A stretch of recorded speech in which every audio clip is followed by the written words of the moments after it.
So this is, all right. Yeah, so this is way less pitching myself and more just trying to play off of Catherine's presentation here. I've had a lot of really awkward interactions with both clients and agents and want to add some advice to help make that a little bit easier. Also, other ways is you can really just help reconnect with your clients and touch base. One of the main ways that I recommend doing that is suggest that they reach out to me if it's been 3 to 5 years since their purchase. On average, the pipe collar on your roof is going to last 5 to 10 years before it needs to be replaced. They probably forgot that I told them that during their home inspection 3 to 5 years ago, and they will notice it once their ceiling has water stains on it because they're not going to be on their roof looking at it regularly. So you can reach out to your clients, say, hey, it's been 5 years. How's your house doing? You're getting checkups on yourself every few years. You might as well do the same for your house. Make sure that things are going okay. Sometimes they're not. And sometimes people have lived in the house for 15 years and not noticed something leaking in their crawl space for 15 years. The next one is reconnecting with your clients by suggesting they reach out to me if they've done a remodel, like a bathroom remodel, where they might have installed the shower doors incorrectly. Thanks for calling me out on that. I know someone who had that happen. So instead of having them installed and noticing a problem, you could reach out to me after the installation, before someone has been showering in it for a year or 2 or 6 months, however long it happened to be, and we can make sure that there's not going to be any problems. This includes both professional renovations and significant other renovations. Yeah, see a lot of very interesting DIY fixes that don't go over so well when you try to actually sell your house. On a slightly more personal note, don't ask me if I would buy your home at the home inspection. There are a lot of reasons why I would or would not buy a home, which are totally unrelated to your client buying the home. Maybe it's $1 million house with 11 bedrooms, and I don't personally need that, so I would definitely not buy your home. Maybe they've got $200,000 to invest in a foreclosure that needs way more work than I would ever want to put into a house. Just because it's not right for me doesn't mean it's not right for your client. So that's just a question that I always try and avoid answering either yes or no on. There are very few times I've actually just had to straight up tell a client, like, this house is a disaster, like you need to get out of here as fast as possible. And if it's really that bad, I will just be like, this is not a house you should buy, but those are few and far between. And most of the time when they're buying houses like that, they have a pretty good understanding that they're going to do a lot of repairs. You can let me know what your client's concerns are before the home inspection, how they want to break down at the info post-inspection. This is especially relevant when the clients are not there and we're doing it over Zoom. Me reading through 35 or 40 items on a home inspection is really overwhelming, and it kind of sounds like I'm just taking a dump on your house. Like even if it's just super little stuff, when I list off 35 things in a row, it's really overwhelming. So let me know how you want that information presented. Do you want to talk about items over $500, $2,000? Items that are safety issues but aren't going to be expensive, smoke detectors, carbon monoxide detectors, things that I put a red flag on if they're not there. But I mean, that's a $25 to $60 fix from Lowe's, and the carbon monoxide detectors you can literally just plug directly into an outlet. So I make a big deal out of it, but it's not expensive at all in the grand scheme of a house. Last but not least, let me know how I can help. I can price things together for you if you have a cap you need to hit for repairs from the seller. If all of the trim on the house needs to be under one item so you can get over a $500 threshold, if you let me know that in advance, that's not hard at all. I'm going to do my inspection to the best of my ability, but I'm perfectly okay writing things up so that you can get the best opportunity for your client that you can. And then wording and reports. Also, I just had a buyer's agent reach back out to me because the appraiser went out and flagged the roof as not being great.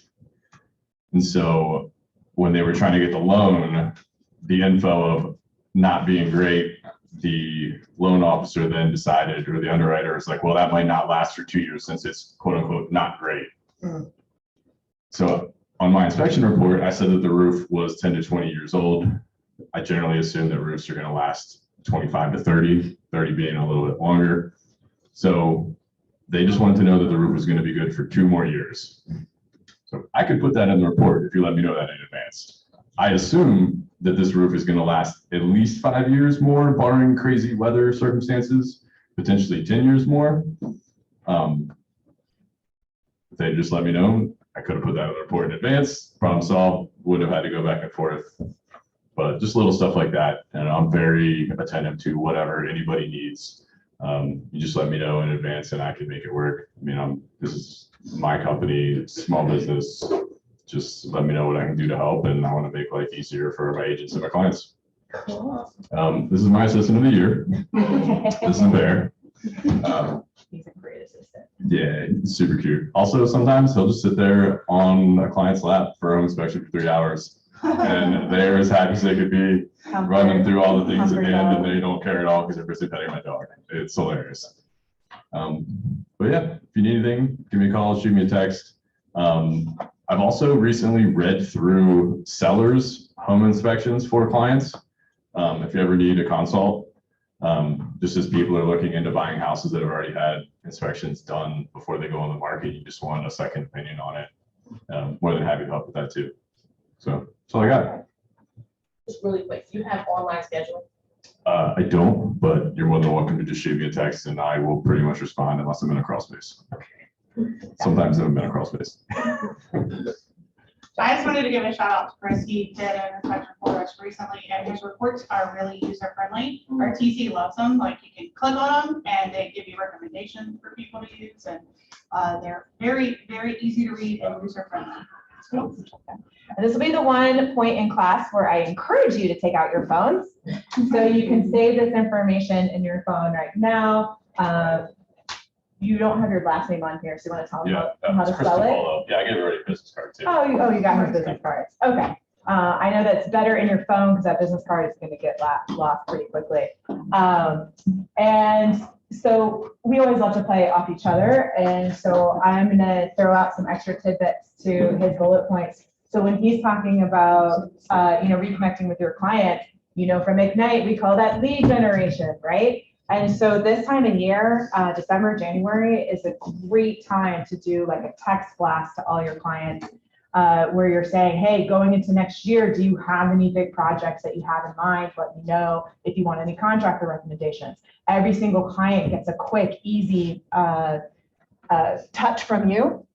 And you're offering something as service. So you're not asking them for a referral every single time you're reaching out, right? But you're also teaching them about referrals because you're letting them know you can provide that to them. And then if they do tell you you're doing major projects, that they are going to do major projects this coming year, that's where you can also educate them like, hey, one of the things I do, anytime I'm spending over a couple $1,000s to do work on my house, I'm having a home inspector come and take a look at it, usually before I write that last check. So when I replace my roof, any major projects, I usually have that home inspector come in to take a look at stuff. I was a little late on that bathroom. So I was outside of my MO and and I'm paying for it now. You can also have me come out before the roofer comes out and says it's gonna be 15 grand for a new roof. You really need a new roof? The beauty of a home inspection is that you're paying me to do your home inspection. I am legally not allowed to sell you anything for a year after the home inspection. Mm-hmm. So I can't say your roof is terrible and then offer to give you a new one for 15 grand. So I'm not incentivized to sell people anything. Any contractor who's coming to your house obviously doesn't really make any money until they do work for you. Yes. So do you need new plumbing for your whole house? Yeah. If you want a second opinion, I'm happy to help there too. How do you charge for that? It just depends on time and travel time, really. Usually not too much. I'm pretty flexible with my scheduling. I do this because I really enjoy helping people. So depends on what it is and what I'm doing. That's another great point where when you have a problem and you're not quite sure what the problem is, or your client calls you and they say, hey, this is happening in my crawl space, but I had so-and-so come out and everyone's telling me something different. Well, that's where I call Chris and have Chris come out to do an inspection where he's not trying to say it's not his fault, right? So he's not the contractor coming in saying, hey, it wasn't me. So he's that third party, neutral party coming in to educate me. Here's what I believe is happening. Here's the contractor you should call, and here's what you should tell the contractor. So for not, a lot of money, because he's just coming out to inspect that one thing, right?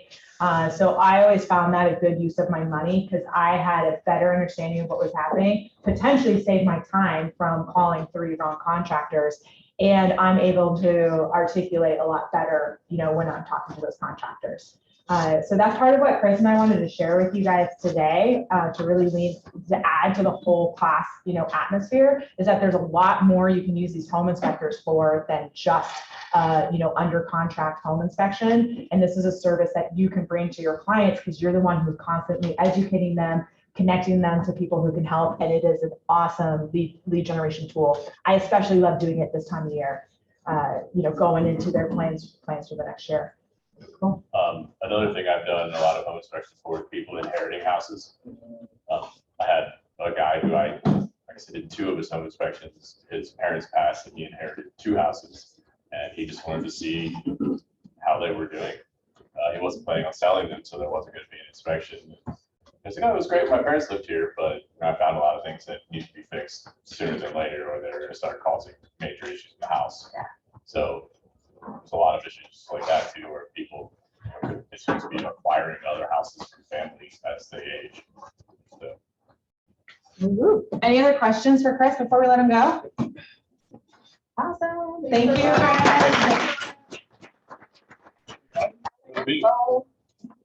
Now let's figure out how to get out of here.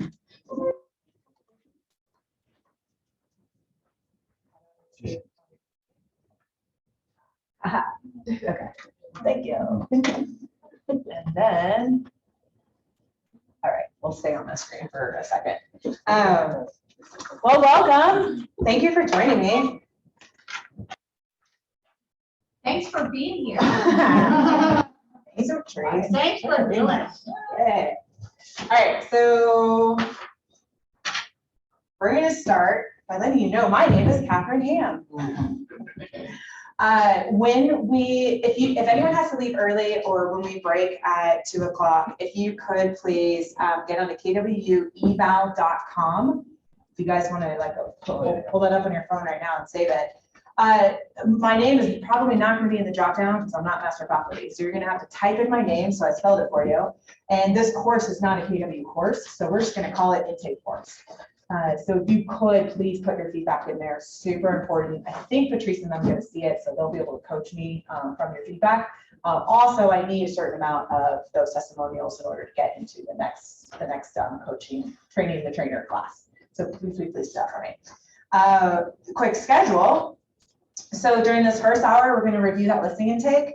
During the second hour, I'm going to go into the buyer intake. And then we're going to take a break. So anyone who is on a schedule and needs to leave at 2, that'll be, I'll take a break. So it'll be easy for y'all to walk out. Also maybe the bathroom break. You guys can do your testimonials. I think Jessica's tagged a couple people to ask to do some video testimonials for us. And then we'll come back in here, and from 2:10 to 3 p.m., I'm all yours. And that's where we get to go off script. So we can dive deeper into any questions that come up for you on those intake forms. For those of you who have been in my classes before, you know that I typically don't teach off of notes, that I like to teach off of the questions that people are asking me, and I really enjoy going down those rabbit holes. We're not doing that today. Today, we're actually going to follow an outline because my intention is to get through both forms during those 2 hours. So, so the protocol for today, if you have a question, like you don't understand a phrase I threw out or need some clarification on what I said, please raise your hand and ask that. If you have a scenario question, well, I was talking to this buyer and the buyer threw this objection at me. How would you handle that? What I call WWCD, what we have to do. any of those questions, any of the scenario questions, write those down. I love those questions. I want to go into them, and we'll do that between the 2:10 to 3 o'clock time period. And that'll probably be my favorite part of the class because I really do love teaching to your questions. In order for us to get through both forms, that's the one part we're going to have to table this time around, which I know is a little different for those of you who've been in my classes before. I wanted to check with you about why you're here. Oh, well, actually, let me tell you my objectives first, then I'll ask that. How about that? So my intentions for what we're covering today are, of course, to review my buyer and seller intake forms. I'm going to show you how I use them for lead intake, how they provide my scripting prompts for lead conversion, and then also as I get deeper into the form, how I use it to complete the pre-qualification before going on an appointment. So I've created a one-stop shop in that form. It covers all 3 bases for me. I'm also going to explain why and when each section is important and connect the dots to how certain pieces of that information is used like throughout the buying and selling process. So you may see something and be like, I don't get it. Why are you getting that up front? I'm going to go into why. Why is this on the form and where do I use it later? I believe that a good intake form helps streamline the process. It should still have some ability to customize it, but it also should be repeatable. And an intake form creates order and consistency. So is there anything else that you were hoping I would cover today? Is there any other reason why you were here that I didn't just state? So if I cover those things, we'll be checking off all the boxes? Yep. Okay.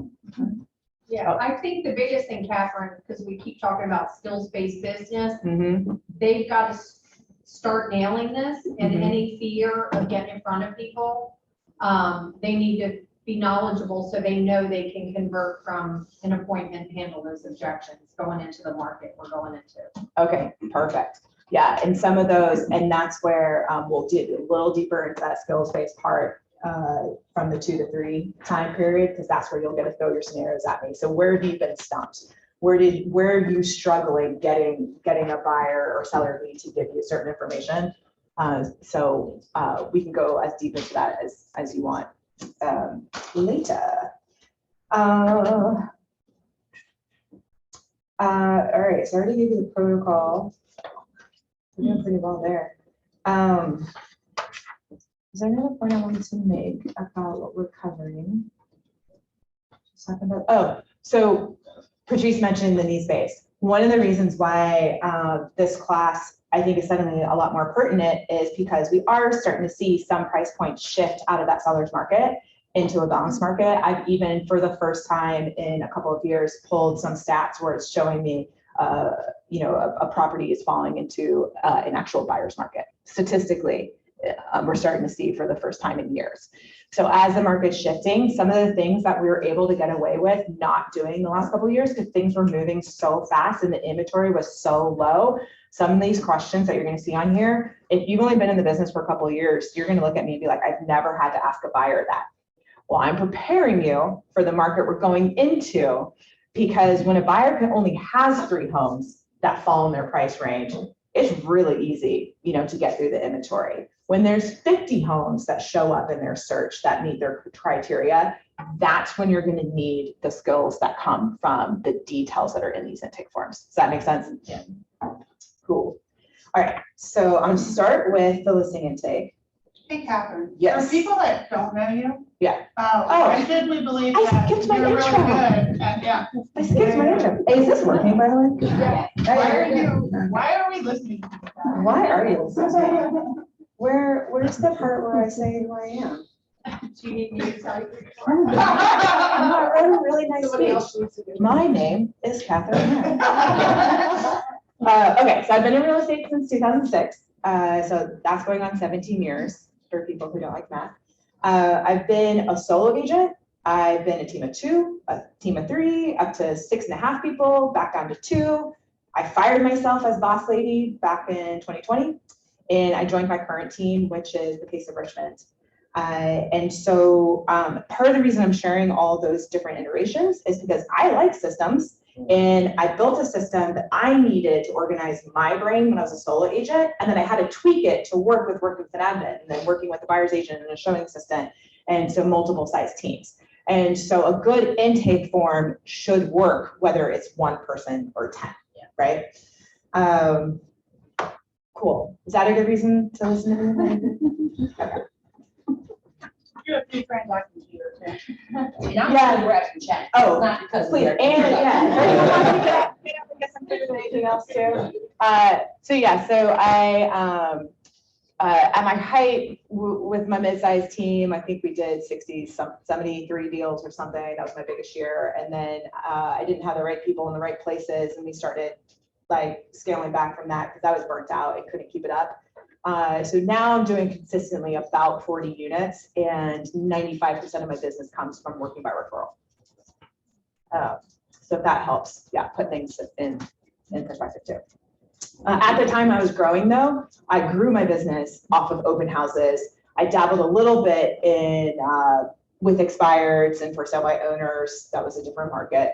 And so I've worked other lead sources, and of course we all get signed callers and the kids, occasional internet.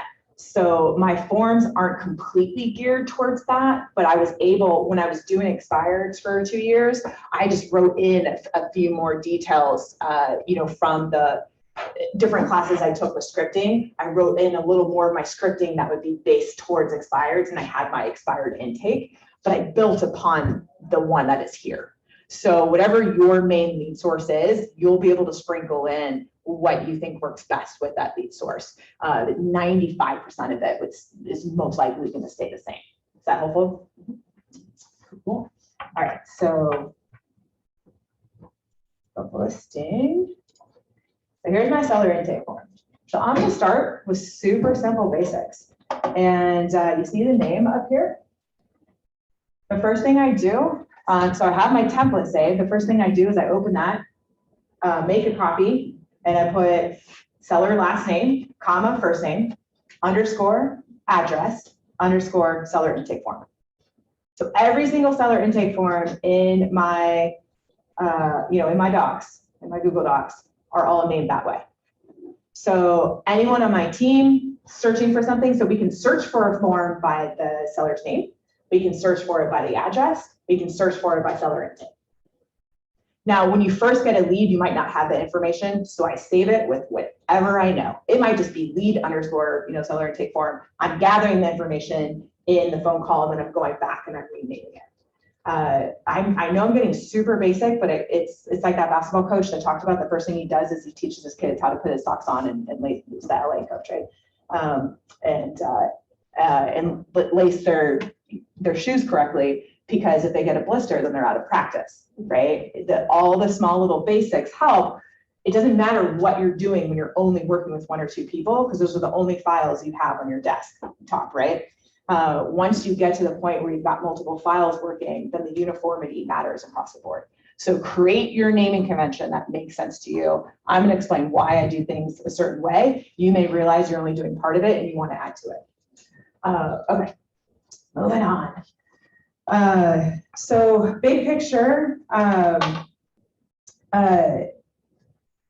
with these forms, my goal is to capture as much information as I can in any given conversation. So if it's a brand new lead and they can't talk to me for a long time, I'm trying to get through this part as quickly as possible. Okay, can I get their name? Can I get their email? Can I get their phone? Can I get their address? Because all of those are ways for me to follow up with them and keep in touch, or start doing preliminary research before I can have that next conversation, right? So the goal with the form, I just realized, I'm so sorry. I emailed Rachel and asked her to print 30 copies of all of these forms so they would have them in front of them. Let me go get those. I'm so sorry. I really pulled up like Yeah. a grid trying to type, okay. Okay, yeah, I'm so sorry. So, okay, do you have Rachel's email access to it, or do you need me to forward it? I got it. Okay, thank you. Oh my gosh, okay, so that needs to be on my checklist. That should have been my first question when I walked in at 11:30. Okay, so my goal is to get these printed copies to you. And my thought was that you'd be able to write in these spaces some of these tips that I'm saying next to it, you know, about why it's there or what the follow-up questions are going to ask. So that may be an easier way for you to take notes. If it's too much to fit in those spaces, then you'll keep taking notes the way you are. But that way, right now, you can only see a portion of it. And so that'll help us, that'll help you be able to see the whole thing at one time. So I'm really sorry that's not in front of you yet. So, all right, let me just quickly skim through this then, and then I'll come back to talk about it in order. So this is page 1 of the form. And if I do it where it fits on the page, it's gonna be so small, you're not gonna be able to see it, right? So I have page 1 and I have page 2, which is more of the pre-qual questions. So when I'm saying I'm getting as much information as I can, it just depends on how long someone has to talk with me, right? Because I've got all kinds of sections in here of information I want to gather at some point.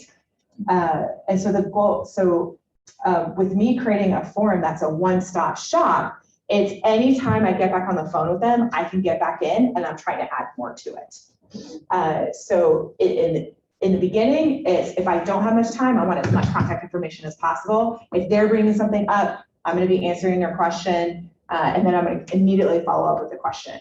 Because my goal is to try to control the conversation as much as possible to get what I need from them in order to be able to communicate with them better going forward and knowing what their motivation, their timing, and all that is. Did you have a question?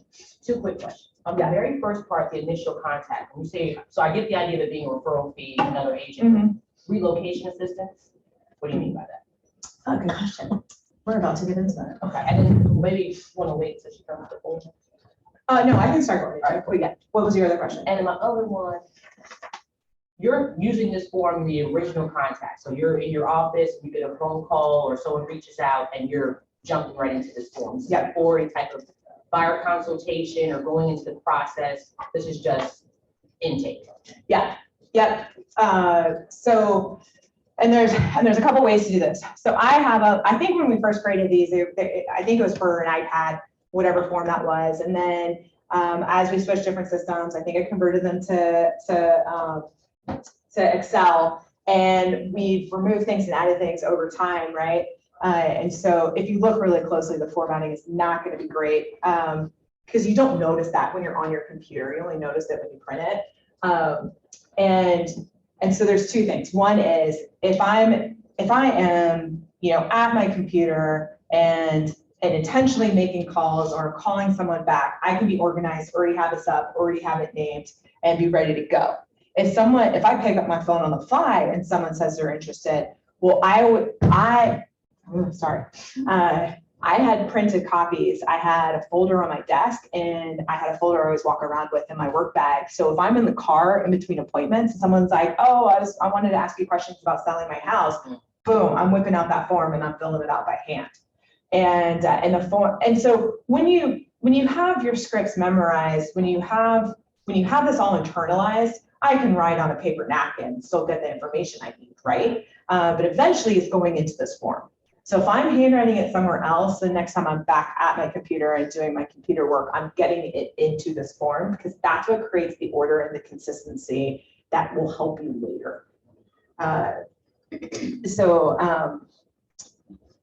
The other thing about these forms is that you can always, so if you have a notebook, whether you're taking notes on your phone or an actual, written notebook, when you start talking about this person here, well, how they don't pop up again for 3 months later, you're going back in your notebook, trying to find that page, with the notes on them, right? So there's so many other ways of capturing information, or even if you have your CRM. Does everyone know what a CRM is? Customer Relationship Management.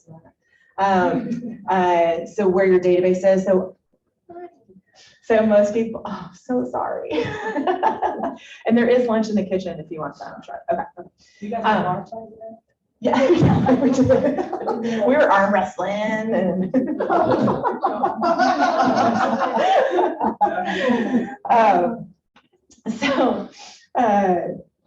so that's where If we had a notebook. Yeah. And so Command is going to be most people's CRM if you're with Keller Williams, right? And so if you go in and just make notes on the client, well, again, that's great. But if they pop up 6 to 12 months later and you have all these other notes of all the other things you've been doing throughout the year, it's like you're trying to scramble to go back. I remember I had this conversation, right? So when people are a lead, I want all of that information to go in one place, whether I work with them in the next month or they end up being 2 or 3 years out. I can always pop this form back up and start building, and start adding to it or editing it. So if their timeline changes, that kind of thing. And where this is also really helpful is that, so as a solo agent, it helps keep things straight. When you get to the point where you've got 10 active clients, you've got to get the stuff out of your head. Your mind's not going to keep it straight. It's not working anymore. Whatever system you have where you're scrolling notes in different places, it's not going to keep working. Can you shoot it to me real quick? Yep, absolutely. Pete Carroll at KW. Sorry to interrupt. She's at lunch. Okay.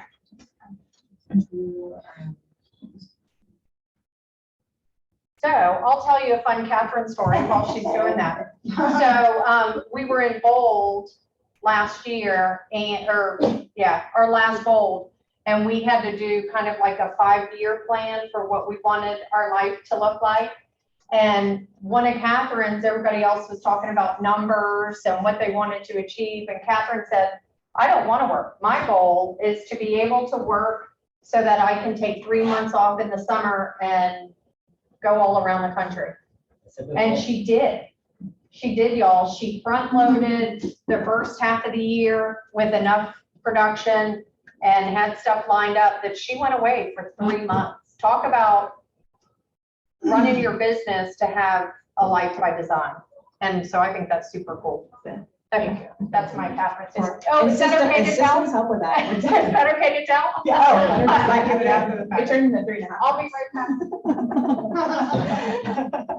back. 6 months. Yeah, and that is where these forms help create that purpose and help create that's one of the things on my list too, is what else these forms help with when you go on vacation.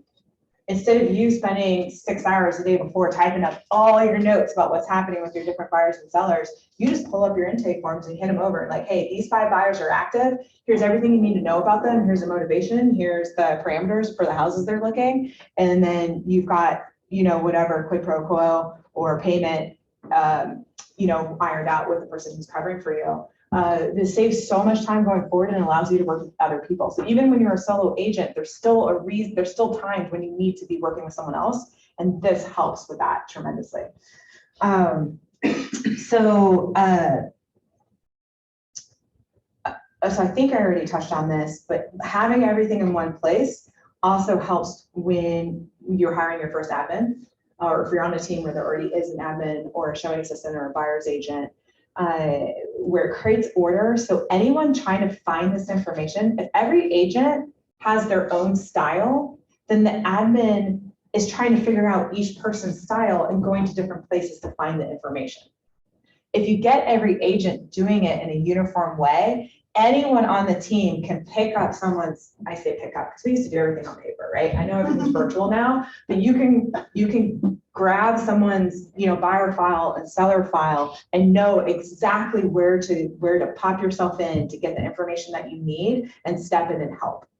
So it helps with what is that? If someone gets hit by a bus, protocol. Like you want the standard operating procedures, and you want enough procedures in place that anyone can step in and help, a buyer or seller. So it creates that organization. Is there anything else that comes to your mind as far as why you want intake forms? You kind of hit, the nail on the head, the idea of just having your clients all have the same experience. There's nothing worse than getting rolling and realize I don't have the email address, or I don't have this vital piece of something that lets me get to the next step, and then I have to call back looking like a weirdo. I forgot to ask. Prepared, right, looking like less than professional. So no, it to me, you completely hit the nail on the head, the idea of just having a system. It's standard across the board, and you make sure that at the very beginning, you're getting everything that's important to have a very smooth transaction. Yeah, exactly. Does anything else come to your mind as far as why you want to have an intake form? When you hire an assistant, you can, share information without missing gaps. Mm-hmm. Yeah, everyone's working on the same thing. Charlotte. And you may have already touched on it, because I did just get here. I think having that system and asking the same questions, it does allow you to listen better. And you're not having to think about what you're gonna do, or your mind spinning, thinking about something else. You can really focus on the conversation. Ooh, that's really good. I love it. Yeah. It's also kind of a cheat sheet. My intake form is a cheat sheet, right? Like, yeah, it takes some of the thinking away, because I'm not worried about what's my script, what else am I supposed to be doing, right? All my prompts are on there. And so I can stay focused on whatever they're saying.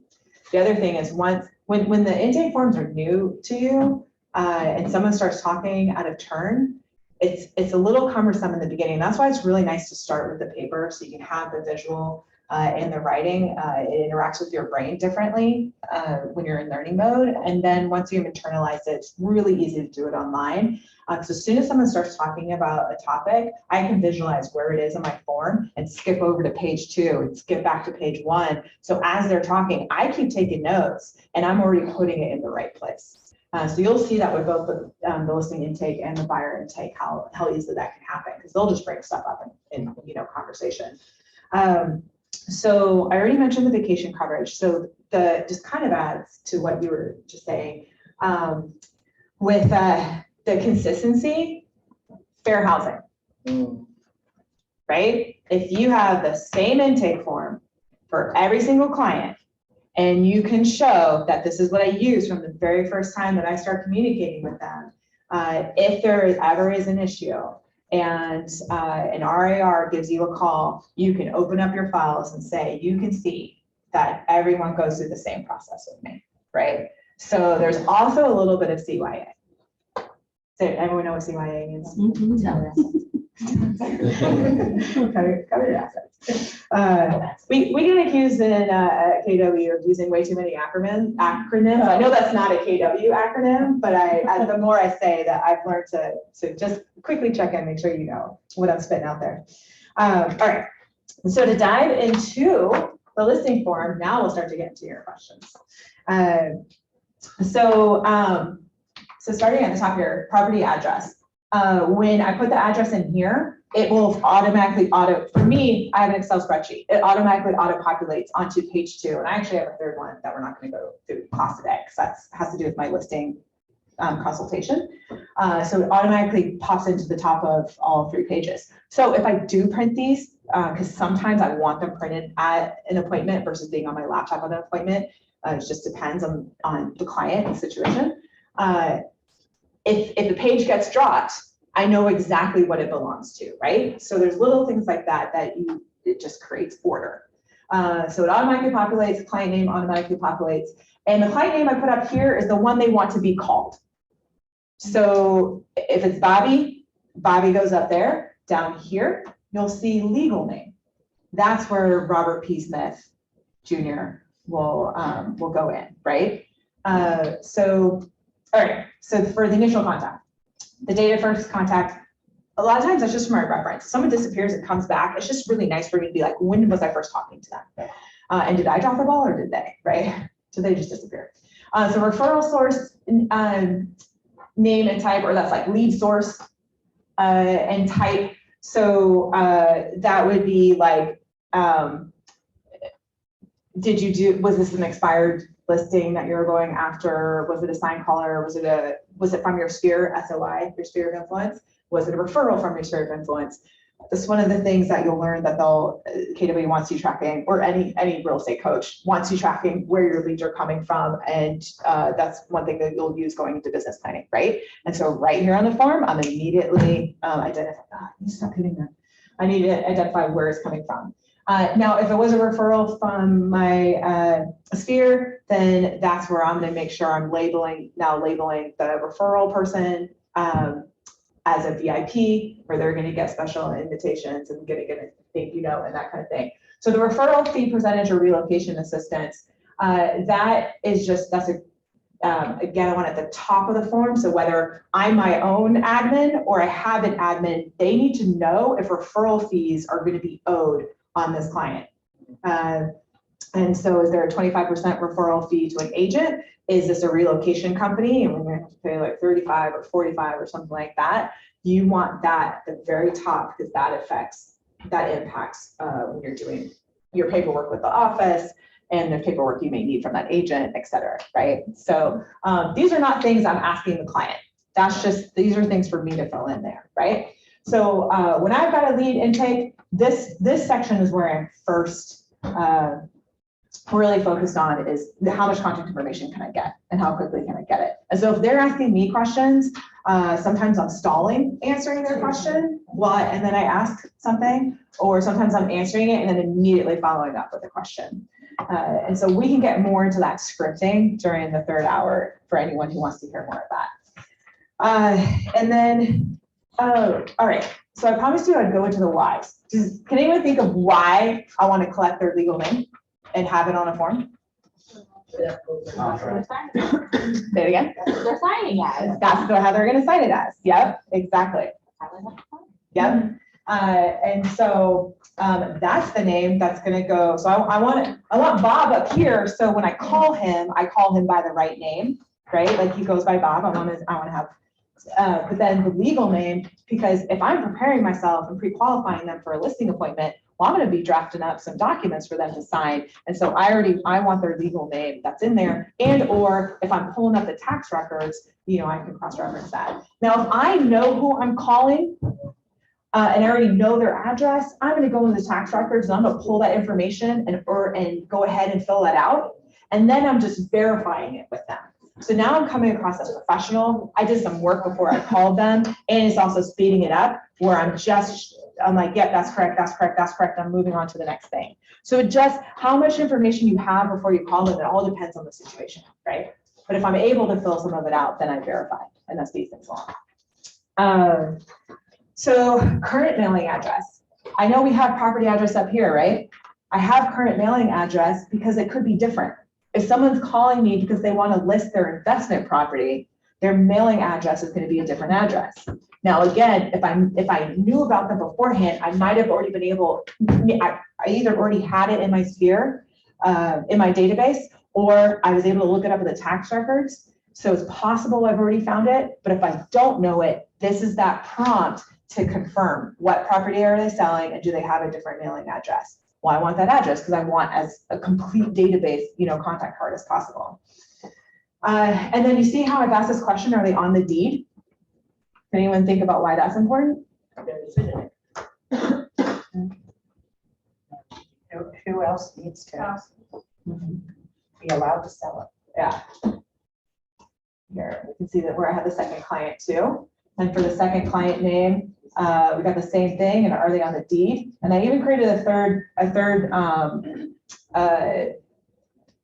row because sometimes you'll have multiple family members who invested together, or you might have parents on the deed, even though the child is the one paying the mortgage and doing all the things, but they help the child get the home, in college or early years or whatever it is.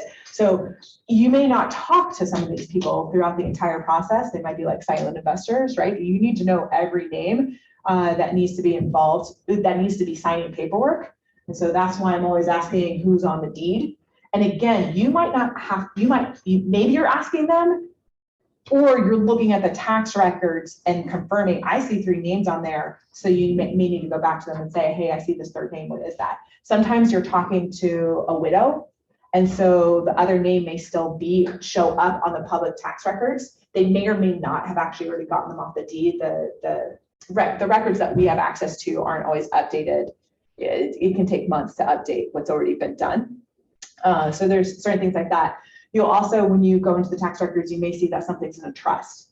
So when you recognize that, you're going to go back to them and find out the rules of the trust, how they're able to sign, what the trust is called. So when you put together contracts, you make sure that wording's correct. And so that's where I'll ask them, but I also immediately go to my favorite title company and ask them, like, hey, can you double check this address for me? This is what I see it as. And they're telling me this is the name of the trust. How do you want me to, how should I put that into contracts? And so I triple check to make sure that that's all getting written correctly in the contracts. All right. Anyone here feel like I'm going into too much detail? Would you like me to speed up? Are you appreciate a little bit? Okay. All right. So I will try to speed up, and then if anyone wants me to go a little bit deeper, feel free to raise a hand and ask a question. Sound good? All right. With the preferred contact method, should be pretty self-explanatory. Does someone like phone calls, text, or email? This is also where I may add some additional notes. Do they have the phone number that we got from them? Is it a mobile or is it only a landline? So are they older and they only have landline? Are they younger and will they never pick up the phone and only text? This is where you can have that conversation and identify what is the best way for you to get back to them, right? So you get to communicate in their style.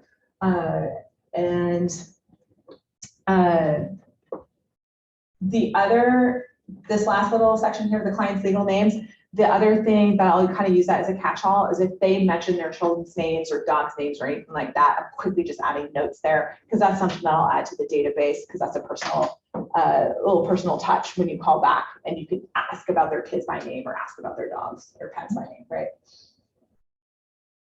All right, so the interview questions. This is the bulk of my scripting, if you will. There's an element of the script. So this is where some of the lead conversion comes in through these conversations. And there's also an element of the pre-qualification that comes through these three conversations or three questions. So this is where, oh, you guys do have the forms now? If you want to write in that open space. We just have the fire. Okay, Yeah, fire one. sellers were still, I didn't know. They're still you were printing. Already on sellers. Oh yeah, I started with They that were one. printing. Okay, no worries. We'll write it whatever notebook you got. I'll give you my scripting for how I ask this. So the three big questions for me in interview questions are, going over the timeline, motivation, and expectations. So with the ideal timeline, the way I ask this is in a perfect world, when would you be moved out and have this property sold? In a perfect world, when would you be moved out and have this property sold? So a lot of times they're coming at us with all this information of, well, there's this scenario, and this scenario, and this scenario. I'm cutting through all of that. I'm cutting to the chase. In a perfect world, when would you be moved out and have this property sold? That way, as we start talking about the process and as I'm answering their questions, I get to keep their timing in mind and I'll be able to back up and talk to them about the process to match their timing. If I keep trying to teach them, while I'm trying to lead, convert and show them how much knowledge I have, but I don't have enough information about them yet, that's where things can fall flat. They don't feel heard and you're not really meeting their needs, right? So it's harder to close for an appointment. So that's where I really start by digging deep with them first, right? And with the ideal timeline, this is also where information is going to come up in that part of the conversation where are we going to be coordinating a sell and a buy? Do we need to check with the lender to see if they can buy first? That was really important in the last 2 or 3 years, right? It's so hard to write an offer contingent. So before we move too far forward with the buying or selling process, we want to talk to the lender about what their options are, right? And then some people need to identify, so they're going to call me about selling their home, but then it comes up that they actually want to identify a house to buy first before they sell. So then we're going to talk about, okay, here's the part of the process we do now. Then we're going to put selling on hold. You're going to be focused on buying, and then we'll pick it up again. So all that information comes up under that one topic of the ideal timeline. So if you ask that question, they say, well, in perfect world, we'll be out of here in the next 2 months. We do have to sell our current home before we can purchase another one. You were saying that your next step, or one of your steps, would be to reach out to their lender, who they're going to use for the purchase or who their current mortgage is. Oh yeah, not their current mortgage. Yeah, right. The lender who they would use to buy. Gotcha. Yeah. Okay. And so part of this is I'm just taking notes, but I'm also kind of working things through in my head, right? And so as I get through motivation and expectations, well, now I've got information to go back and say, okay, here's the part of the process I need to talk to them about. Here are the scenarios I need to share with them. right? So the rest of my script or presentation, if you will, is all going to be predicated on the information that I find out from these 3 questions. So the conversation I have with every single seller is not the same, but all my prompts are in here, but I want information from them first, so then I know what to share for the rest of it. So the motivation, that's pretty simple too. What is your motivation to sell this home? Relocating, Downsizing, things like that. What do you often hear? What is the seller's motivation to sell? Anyone? Need a bigger space. Need a bigger space, yeah. And just, what were you saying, Mark? So downsizing. Downsizing, yeah, That's a absolutely. life change. That's prompting them to move. That. So there's so many reasons. You want to know specifically what's theirs and maybe go a little deeper into it too, right? Part of it is also like, do they want to pull out their equity? They don't want the stress of holding it onto as rental. Because when I'm talking to people who bought their first homes, they're usually in a price range that's a sweet spot for holding on to it as a rental property. And so even though I'm talking myself out of a sale, if they can stomach becoming a landlord, it may be I can't take them out and help them get a rental property like the one they already own, right? They had the mortgage rates of being an owner occupant and the time that they bought it and the price and everything else. So those are clues we want to look into also. But if they tell you straight up, so that's part of the motivation you're dipping into. What do they need that equity for, for that next purchase? And if they have absolutely no desire, I'm not going to talk them into it. But if they have questions and are wondering how to do it, then 100% I'm going to be their advocate and help them see how easy it can be, to keep their property. And so why do we want to know the motivation? Because you're going to come back to this every time that client hits an emotional obstacle, right? Clients will get in their own way, right? So anytime you hit a roadblock with them, you're going to ask those prompting questions and you're going to bring them back to their motivation. It's like, ooh, and raise your hand if you've heard of the feel, felt, found script. Okay, a couple of you. So feel, felt, found is just, it's the outline for a way to make your clients feel heard. So it's a reflective listening tool where, hey, Charlotte, I understand how you feel. A lot of sellers have felt the same way. Moving is one of the most stressful, times in people's lives. What we have found is that our sellers actually appreciate doing this step first, and then that'll make everything else easier, right? So I'm not telling her she's being hysterical. I'm not telling her she's wrong. I'm not, there's no negativity there. It's like, ooh, I'm acknowledging how she feels, acknowledging that other people have felt the same way, and I'm acknowledging how other people also did this other thing that I'm trying to move her towards, right? So the feel, felt, found, if you want to write down those 3 words, that's something you'll hear come up in multiple PW trainings. And so that's where you'll use the feel, felt, found to bring them back towards their motivation, to help them get out of their own way when they're being a roadblock in their own deal. I've had deals where both buyer and seller came to a standstill over $500 worth of oil on a $700,000 home purchase. Do you think $500 meant anything to either party? No, right? So that's where gathering this information is really key, because you need to know what to circle back to for that person. All right, so expectations. You may have to ask this in 2 or 3 different ways to get that information. So I ask, what are your expectations of me and my team in helping you sell your home? Sometimes you're like, well, I've never sold a home before. I don't even know what to ask you. So then I follow up with a second question. Okay, well, think about when you interact with salespeople in general. If you walk into any store, what do you like that salespeople do and what do you not like? What will push your buttons? So that's my script. Does anyone need me to repeat that? You have good notes? Some buyers and sellers have a really hard time answering the expectations thing. So I have 2 or 3 questions that are ready to, like, I'll ask it a second way, and then I'll ask it a third way. Everybody eventually gives me an answer. And it's really important insight into their personality profiles. So yeah, I love the what pushes your buttons question, because then that kind of opens up a whole nother way for them to think about it. And then I usually get an example of how someone was pushy. And it's not just someone saying, I don't want you to be pushy. It's they go into the story about when someone was pushy. That tells me what that word means to them.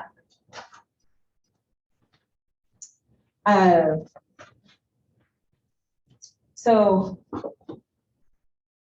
I'm sorry you only get to see pieces on the screen here. So hopefully it's helpful now that you have a full form in front of you. So then I start going into the questions like, have you ever sold a home before? Sometimes this is super quick and fast. Yes, no, whatever. Oftentimes though, if they have sold a home before, I want to know what year it was.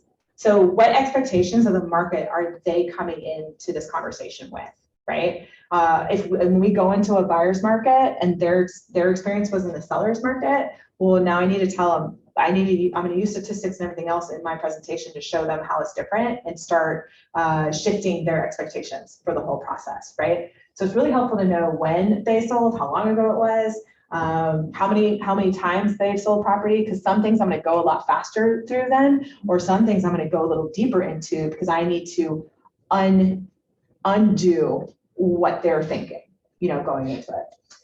Will you be interviewing other agents? It's really helpful to know. Are you competing or not? If you can get the names, then might be helpful. I don't usually probe that much. I don't care. I don't compete. I'm not someone who's going to come in and show someone else's stats and show mine, because I don't know. It's just feels dirty. And then I do have the additional notes. So if they start talking about something that is off topic as far as what I have in my intake form, I can quickly start taking notes here. So if someone's calling me about selling their home, but they also start talking to me about the buying process, well, this is where I'll quickly write, okay, the home they want to buy has all of these parameters, because I can quickly copy that and then paste it into the proper form after.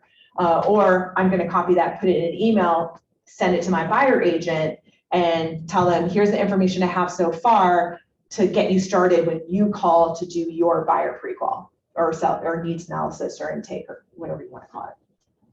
So that's my catch-all box. All right, so when we get into page 2, and again, these forms, how long does this person give me on the phone, right? I'm going to ask as many questions as I can, or they're just going to start telling me stories.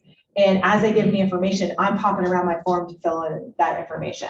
And so I get as far as I can. If they have to get off the phone, if I haven't been able to finish the pre-qualification, there's certain information I want before I do a CMA and before I come out and meet with them.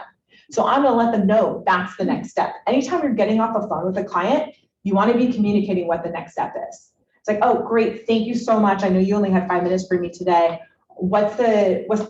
I'm going to nail down when we can have a 20-minute phone call, and I'm going to try to get it scheduled, or have a couple of options from them about when we can call back to finish that pre-qualification. Maybe I'm going ahead and nailing down the listing appointment, and I'm going to push it out to make sure we have time to cover these other items. So if I schedule the listing appointment for next Thursday at 2 p.m., I'm going to tell them, great, between now and Monday, I need 20 minutes of your time. I'm going to text you to find the best time. And so they know that those are the next steps. We need a 20-minute call, and then we have an appointment next Thursday. Any questions about that? Okay. So with the page 2 that you have on the pre-qualification, this is where I gather as much information as possible. And there are a couple reasons for this. The tax records are unreliable. The old MLS listings are unreliable.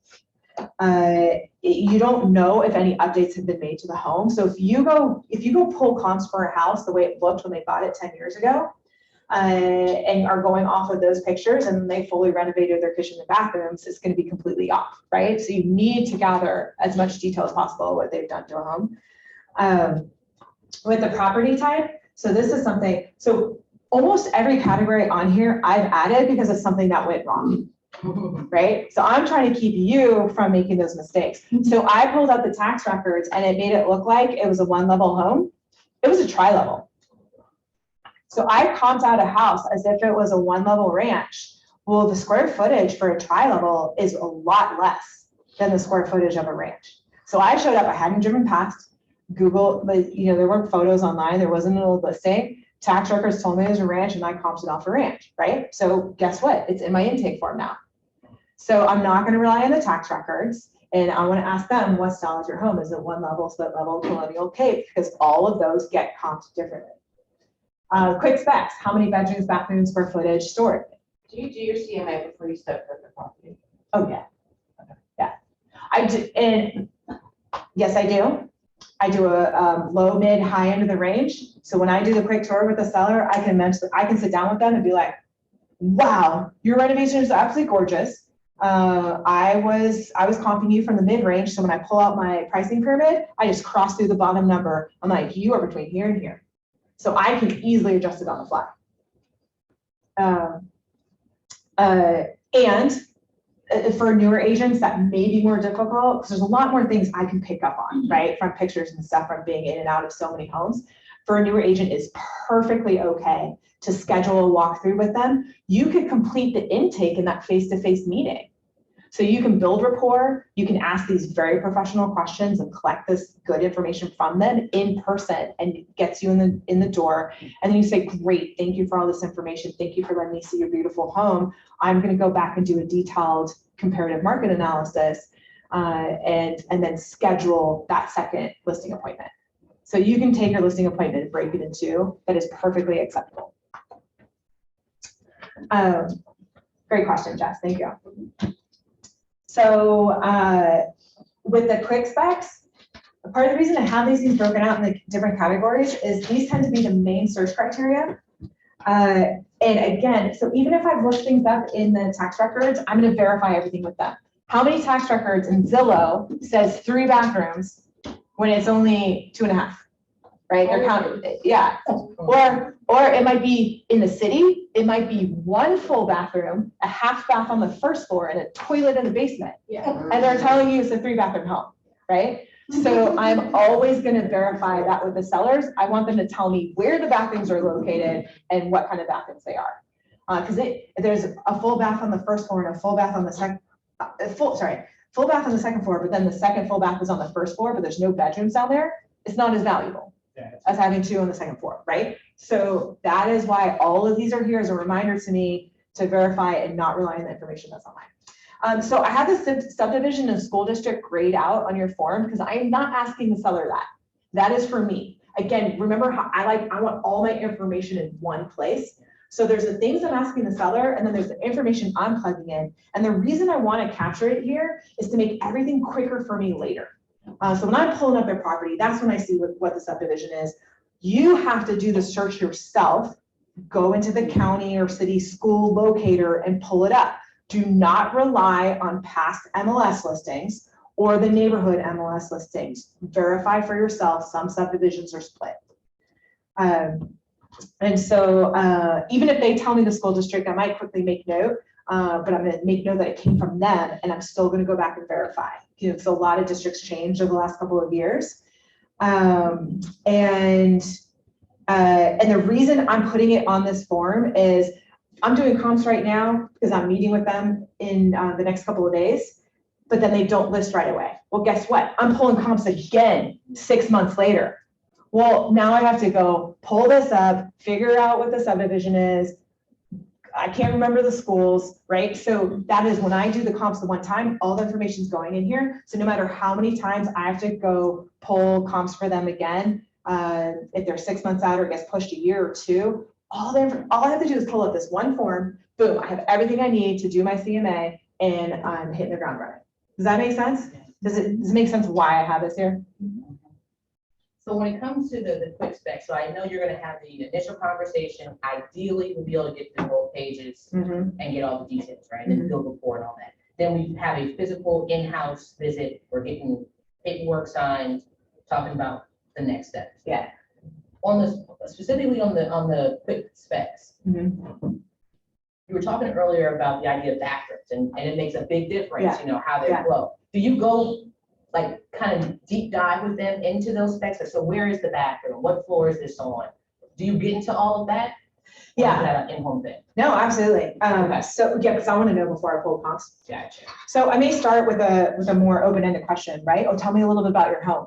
Each different personality is going to tell you different things. The high drivers are going to just give you nuts and bolts, like beds, baths, square footage, done, right? The S's are going to tell you about the garden they put in 10 years ago, right? And so I may ask an open-ended question just to get them comfortable in talking. Yeah. And then I'm going to start steering the conversation to make sure I get the information. If the information doesn't come up naturally, then I'm going to start asking pointed questions to get the information that I need. Does that make sense? So you're having a conversation, but then you're also being a detective and making sure you're controlling some of that back and forth.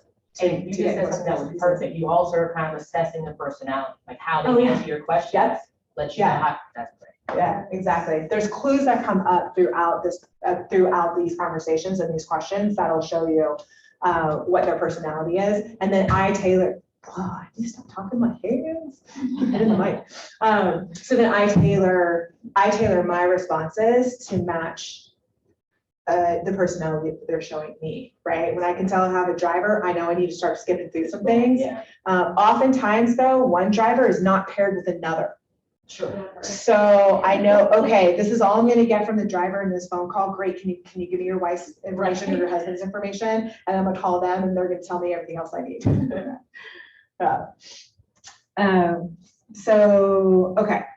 So we talked about why those are grayed out for you, because you're not gonna ask them that, but the features you are. So again, once you know these forms and once you know all these prompters, I don't go through line item by line item, and they're not boxes to get checked off. This is a conversation, Yeah. right? There's a flow, it's a conversation, and I can quickly compute, hey, if they're in the city, I need to ask these questions. If they're out in the burbs, I can skip some of these things, right? So you start to learn what neighborhoods and what style homes some of these details matter and some of them don't. I think in most cases, hardwood floors matter. In most cases, hardwood floors or the new engineered stuff does bring value, add more value versus carpet. So some of these are going to be universal. So central, if you're talking to someone with a house built in 2019, you don't have to ask them if they have central air, right? Like they got it. But you might need to ask if they have one system or a dual system. Or if if they've got a basement or third floor, like how many systems do they have, right? So it's still your prompter to ask about the HVAC. And so the specific question you ask is tailored to what you know about the age of the home and the neighborhood. So you can tell I worked a lot in the city and first-time buyers because a lot of my little prompters and we're geared towards that. Does it have off-street parking? Does it have a garage? Is it a real garage or is it a shack that's called a garage in the city, right? It's falling down. Open floor plan versus closed. That does bring value. And if the homes were built in the 2000s, some of them were open, some of them weren't, so that's a good one to dig into no matter where. Brick is probably more for the city than elsewhere. Brick versus wood siding versus vinyl, but maybe you're asking about the siding in general. So maybe you change that to siding. So some of these you can tweak to fit your typical style client or area or neighborhood that you work in, but this at least can get your brain thinking about what are the things that really matter when I'm comping out a home in, trying to think of Short Pump neighborhood, whatever, fill in the blank. In Short Pump, Twin Acre, right. All right, and this is another great open-ended question, but then I also have the prompts to go in and get specific. So is there anything positive or negative about your house that could affect the price? You also see how my intake form has my script written out. Yeah. So some places I just have the one word because I have it so internalized that that's all I need. Yeah. Other places there's a fuller sentence, and partly we went back and added those in because once I created this form, anyone in my office was able to use them. So I had my office manager and buyer agent and showing assistant, everyone was trained on being able to ask these questions and fill out the form. So I could be on vacation or I could be at appointments all day and my admin gets a call that says, hey, we're interested in selling a home. Oh, fabulous. Do you have 15 minutes for me to ask some preliminary questions so we can get started, on your file? And she would see how far she could get into this. And then when I call them, I might just be doing a quick review of a few things and then going a little deeper. So anyone on the team can pick this up and ask those questions. But that's why we started writing some of the things out a little fuller, so it's easier for them who didn't do this often, right? Sorry, I just have to let someone in. Okay. So again, my little prompters are what are the things that affect the price. So depending on the age of the home, have the windows been replaced? What's the age of the mechanicals, heating, cooling, the HVAC, updated electrical, 150 versus 200 amps. What's the panel box? When's the hot water heater been replaced? The age of roof, right? All of those things can affect value. When you're pulling homes in a neighborhood and you see a $30,000 difference, and you're like, I don't understand why. Well, that's where you start reading the details about how many things has this house replaced versus this one. How would you rank your house from a scale of 1 to 10? I will admit that I don't always get to this question, but when I do, I usually get really good information from it. So again, a high driver is not going to stay with me through all this. The other personalities I can keep on the phone and they'll keep giving me information. So how would you rank your house from a scale of 1 to 10? They say, oh, it's a 7. What would make it a 10? They start telling me about the projects that they're considering. Why is that important information? So you can tell them whether they should or shouldn't. Yes, exactly. You can tell them they should or shouldn't. So that's where I get to bring value. I'll say, halt, don't spend any of that money until I come out and do that walkthrough. Many of my sellers have been able to save thousands of dollars because we're able to use our experience to share with them, this is where your return on investment is. This is what the buyer cares about most. I know you walk by this every day and it's driving you nuts, but it actually doesn't matter. You're about to sell your home, Right. So you can let that go, right? And so we're able to bring value. We're also able to create urgency, right? Stop, don't do that. Let me come in first. Yeah. And 9 times out of 10, they have projects on their list that don't need to be done. Or I want them spending money over here instead. And so that's where that question is so powerful because it opens up this whole other ways to bring value. Yes. The vast majority of my past clients have been on the buyer side. So when it comes to the listing side of it, if is it common for a seller to want to make major renovations? Like I want to put in granite, I want to do other than like cosmetic things like painting and we're gonna get the carpet cleaned. Do they proactively want to make these major renovations? They're not always major. And yes, yeah, it runs the gamut. They might think I have to paint the entire house. I've been told my countertops are old and I need to put granite in. They're being told things by friends and relatives. Yeah.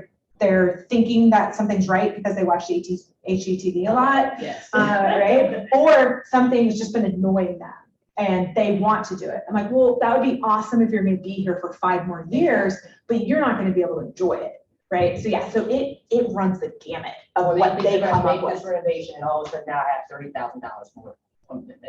Yeah. Or even if they only have $5,000 to play with. There's things that I think are going to be more important, most likely than and a lot of times people are like, I know I need to fix the flooring in this bathroom. And I'll walk in, I'm like, this whole bathroom has to get renovated. So don't spend $1,000 on the flooring because everything is dated. So we're either going to do the flooring, vanity, light fixture, and toilet, or we're not going to do anything at all. And so my advice is going to match what their budget is. Gotcha. What their budget and overall goals are, right? Gotcha. Okay, thank you. That was a good clarification question. All right, so hopefully I'm going to be wrapping this up in the next 3 minutes, and then we'll flip to the buyer intake form. Oh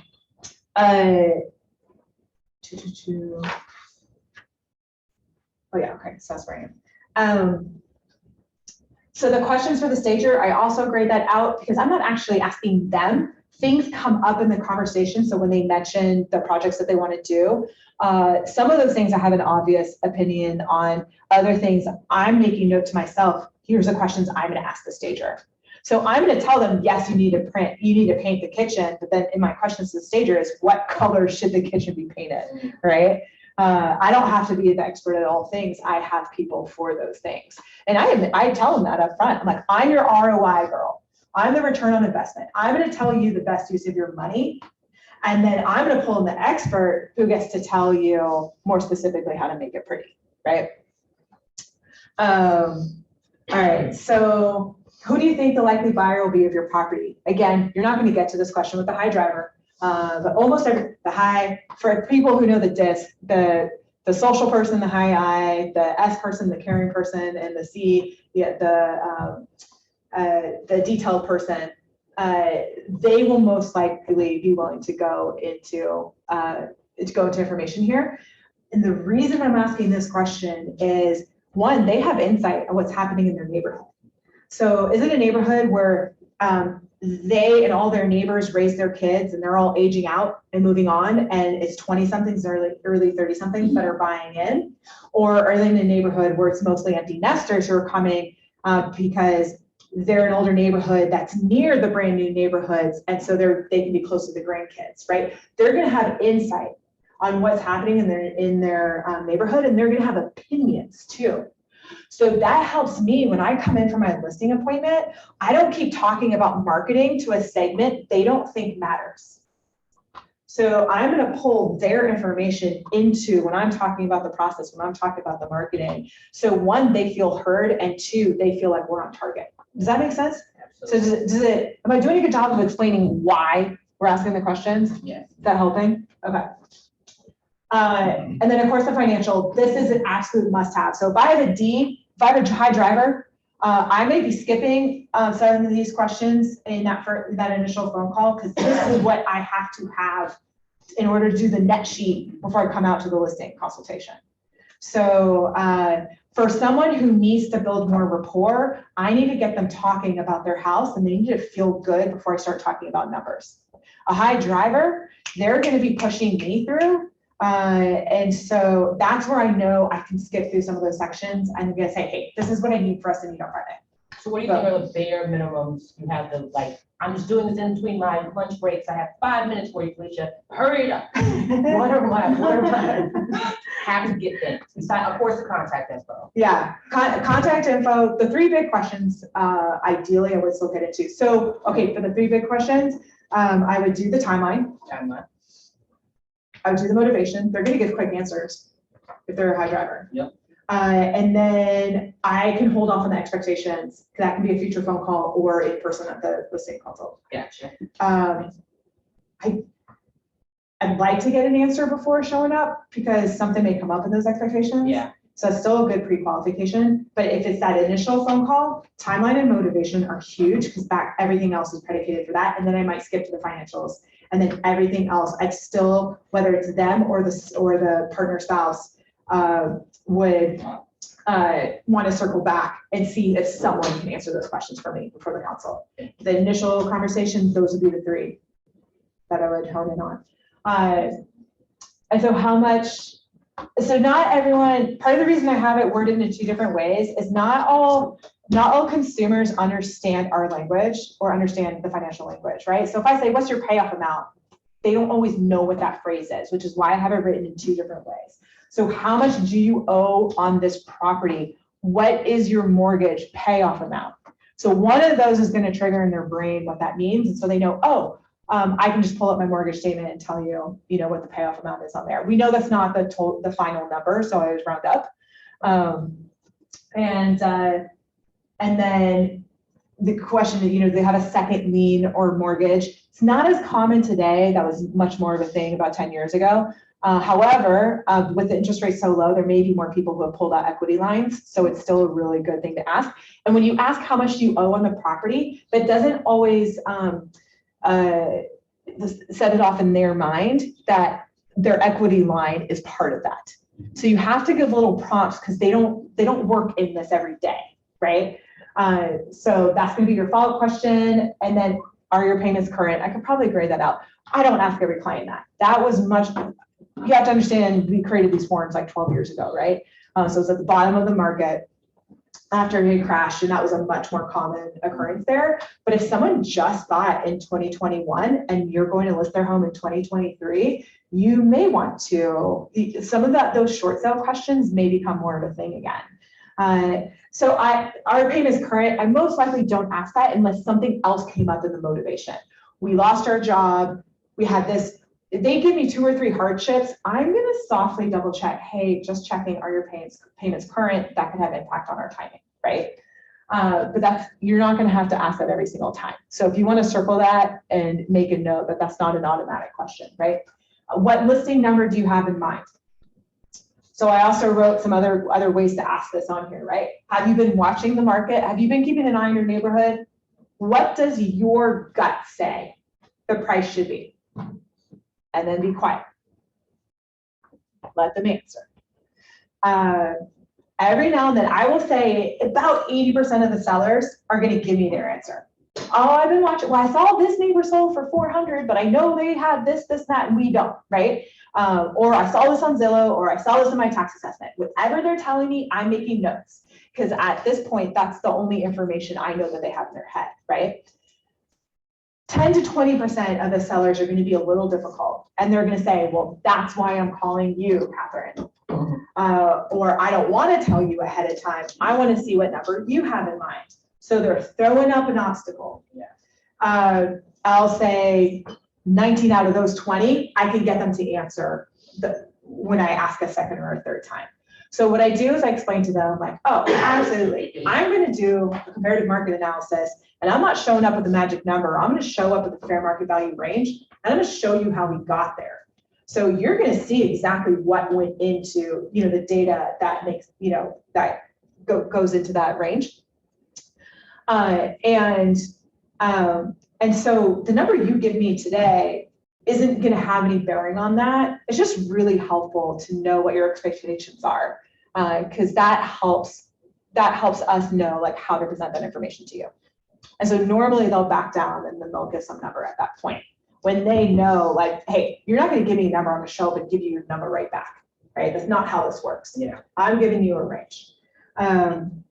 And so most people, if you ask it a second or a third way or do some explanation, they're going to tell you. And again, I want to know how realistic they are before I come out. And if they're really low, then I'm presenting things to show them, this is why I think you're better. This is why I think you're better. If they're super high, to be like, here's why I'm concerned with you pricing above this range. Here's why I'm concerned. Here's why I'm concerned. So it totally can skew my presentation depending on where they're coming from, which is why I really like that. Why I like that question. I almost always hear them say they've at least checked Zillow. Yeah. And then they comment on whether they think it's high or low. Right. Yeah. Yeah. They'll usually have something there. Okay. So we'll wrap this up with the last little check-in is I've only spoken to you. Are there any other decision makers I should speak with before our appointment on Friday? Will all the decision makers be present for the appointment? So it's 2 different ways of asking it. You always want to circle back and double check. And if you're doing a listing appointment, you want both. Anyone who needs to sign, you want them there. It's a very rare occurrence that I'll make an exception and only meet with one decision maker. And I would have already dug deep to understand why I'm meeting with one person. And then I do the gut check to see, does that work with my parameters? Is it worth my time? Are they going to be, willing to work with me in the way we do business, that kind of thing. So that's an individual, kind of decision on that. But 99% of the time, I'm going to say, oh, they're not available Friday at that time. Well, what if that's where I might start offering up an evening, right? Well, what if I came at 5 o'clock? Would we be able to get your spouse when he comes home from work then to do that? All right. Any questions about the listing, big picture questions about the listing activity before I move on? When you're doing this process, this might be kind of a question. When you're going through this first intake process, do you also kind of decide if you even want to take them on? If the conversation, right? Yeah. So expectations is when yellow flags come up in a big way. a lot of those different questions, there are times for clients to show you their true selves, right? And how they're responding to you and everything else. So, so all of that is valuable information, and how realistic they are about the price and whether they're going to bend on that or not, right? I might still go out and have the appointment with them, and if I still can't talk them through that, you know, it shows you two things. One is I'm not going to work with them, and two, I'm going to go back and work on my scripting. Yeah.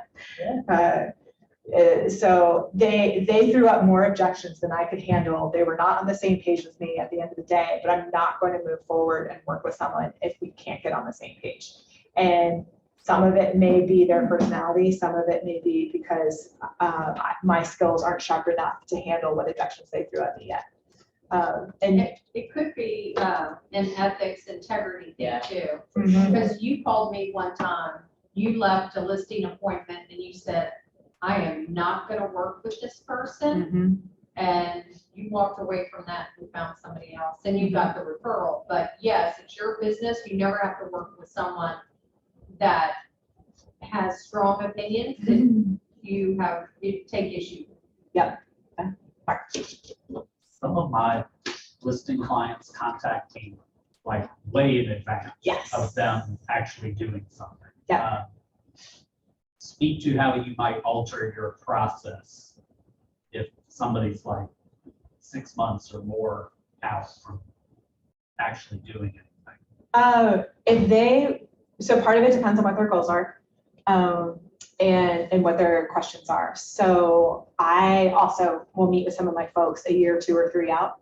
I think we attract like-minded people, and so I get a lot of engineer minds, where I've had buyer consultations that have taken 3 hours, and listing consultations, same thing. I'll be in their house for over 3 hours sometimes, right?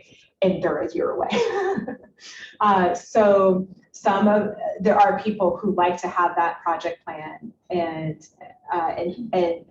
they have ideas of projects they want to do, but they know they want to sell a year or 2 from now. And so they're doing the right thing by calling us to make sure they're doing the right things in the right order. Okay. And so that's where if they're talking about a project they really want to do, I'm like, oh, you're going to be here for 2 years and actually get to enjoy it. Awesome. Here's where you get your ROI. Here's where you're making personal choices. Yeah, but at least you have time in the home. So, and you can do a pre-listing agreement with them. So if they're within a couple years of selling and you're spending, I can still go through the whole intake and gather as much information as makes sense. I can go do a market analysis so they have a general sense of what their pricing would be now. And I'll say, hey, as we get closer, of course, we're going to have to update this, but at least you have some ballpark numbers to kind of play with for as you're dreaming about what this next step is going to be, right? And depending on how much work we're going into. So if I say, hey, let's go ahead and get the stager out here. I'm going to have them sign a pre-listing agreement with us, and I'm going to date it out like 3 years, 2 years, or 3 years. So I've got them locked in. So I've shown up, I've given them value. I've already put, time and energy to this, and I've shown them all the next steps. So here's what I'm going to continue doing for you over this next year or 2 as we get closer to that date. Where is that form? Oh, it's a proprietary form. It's between you and your attorney. That's a great idea. So, yeah, there's different ways to do it just to strengthen it a little bit more from a handshake. And most times you don't need that. I did it for years without doing that, without having something in the form. And yet there's something that still makes it feel so professional to have that. So locked in. Like, it's a very, very small percentage that ever feel used or someone went with someone else. So it's really less about that. It's more just about creating a process and doing the same thing with every person, right? Yeah. It just feels better. You have their buy-in. You have their physical buy-in, their mental buy-in, their emotional It's also buy-in. really You have good all for that. those husband and wives or divorcees or people that like, Mhm. oh, you want Catherine, but I don't know if I want Catherine. Like, until they both sign, like, you don't know When they that they meet want. one. Oh, divorced people don't never want anything to change, right? But they gotta agree, if we're gonna list your house, right? Yep. We actually have, that form is being used right now, Yeah, Gotcha. in a situation like that. yeah, So, awesome. All right, so talking big picture about the buyer intake, which is also kind of going to tie into the big picture of the seller intake too. Again, starting with the basics, I'm going to save the form, last name, comma, first name, underscore buyer intake form. So come up with your naming convention for these files.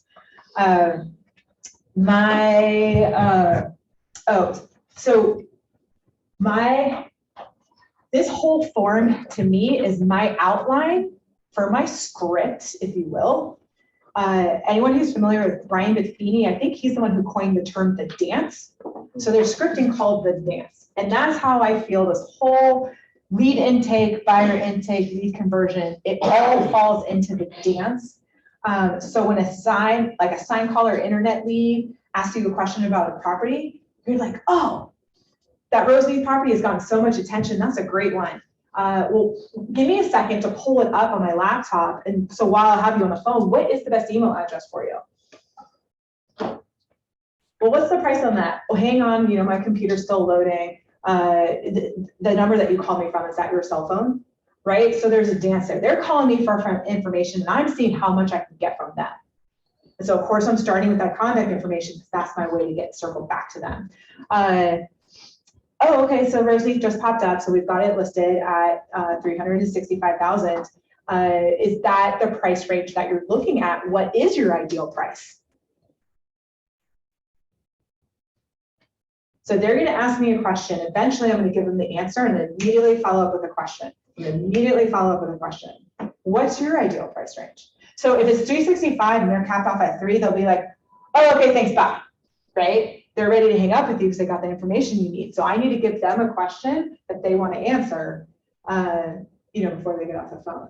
And so that allows me to keep digging, keep prodding. And so all the information that's going in this form are all of those questions and the ability to move in and out of this conversation. And so that's where I always teach people, you're a detective. Like these conversations, you're a detective. Your goal is to gather as much information as possible. So some personalities are not going to allow you to go in sequence. That's why I have the printed forms for you. So you can see at a glance the different categories we have. We have them like color coded and stuff and the different sections. So the more and more familiar you get with this form, as the client just gives you, or lead gives you information, you can pop around the form and plug it into the right space. Before you have memorized the form or internalized it, you may just have to have one box open where you're just taking all the notes and then you can sprinkle it in later. But when you can bop around, that helps you really quickly know what is still empty and what information you need to gather from them. And so anyone who right now is just taking notes, like Charlotte in her notebook, or John Pace, who just puts it all in one section in our CRM, well, someone coming in behind him has to go through his entire, recap of the conversation to find the one piece of information they need. When you put it into a form, once the admin gets used to this form, or you get used to the form, when you need their legal name, boom, it's right there. When you need their motivation, it's right there. And you're not having to skim through this whole phone conversation trying to find the piece of information you need at a given time. So that's why the order is so important to me. All right, so over in this section, this may or may not. So when I started, these were paper files. And so in my paper file, I would get a lead coming in, and I would complete as much of the lead intake as I could, convert them for an appointment. I would put this file and this paper on my admin's desk. This was the checklist for the admin, or for me. If you are your own admin, this is your own checklist, right? So buyer gave me a bunch of information. Is my follow-up, do I need to send them the lender recommendation email? So I have a template email that I'm going to quickly make a couple tweaks to personalize it for this buyer, and boom, lender recommendation email goes out. Then I'm going to send an intro email to the lender. So I'm going to send them 3, but I'm going to introduce them to 1, right? So now I'm going to send that intro email to the lender where I'm giving specific information about the buyer and I'm telling the lender what questions I have for them. So over here, if it came as a referral, then that's my checklist. Did I send a thank you note? And then, so for my admin, the admin would know that they needed to put together, they were going to address and stamp an envelope and put a thank you note card on my desk.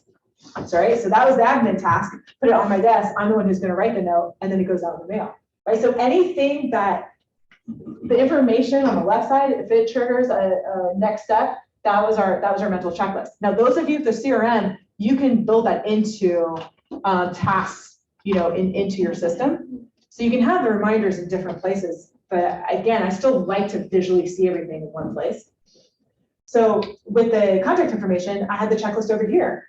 So this would then get handed. So when you get a lead intake, to try to pop it up in Command or any other CRM, it's a little clunky. And as someone's talking, the CRM might have you on a different screen, or that information might not be on that screen, right? So that's for me, like I wanted to start here. I know I have to go copy and paste it somewhere else, but I have to copy and paste it in multiple places anyway, as you see by this checklist. So you have your CRM, so you're gonna put them into Command or whatever system you have.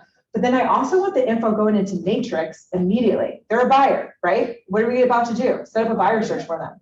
So once I had an admin, that could be an admin task. So I'm the agent. I'm supposed to be doing the 20% that brings in 80% of the money. They're supposed to be doing the 80% that I pay them, but doesn't bring in the money, right?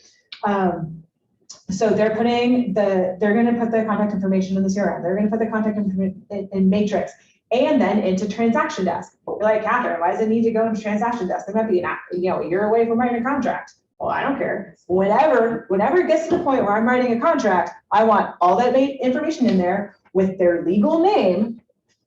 Everything's ready to go, because when are we writing contracts? It's like 9 o'clock at night, or it says Sunday, Sunday morning. Whatever it is, it's usually when I don't want to be working, right? Like I want to get done as quickly as possible so I can have a life. Yeah. So the fewer steps I have to do when I go in to write a contract, the better. So you see why I have the information here and then why I have the checklist. It's all about saving time later. And you're not having to text the client. Your contract is due in an hour and you're texting the client to find out what their legal name is, right? So that's why you get all this information up front. You are more professional and more efficient when it comes time to write the contract.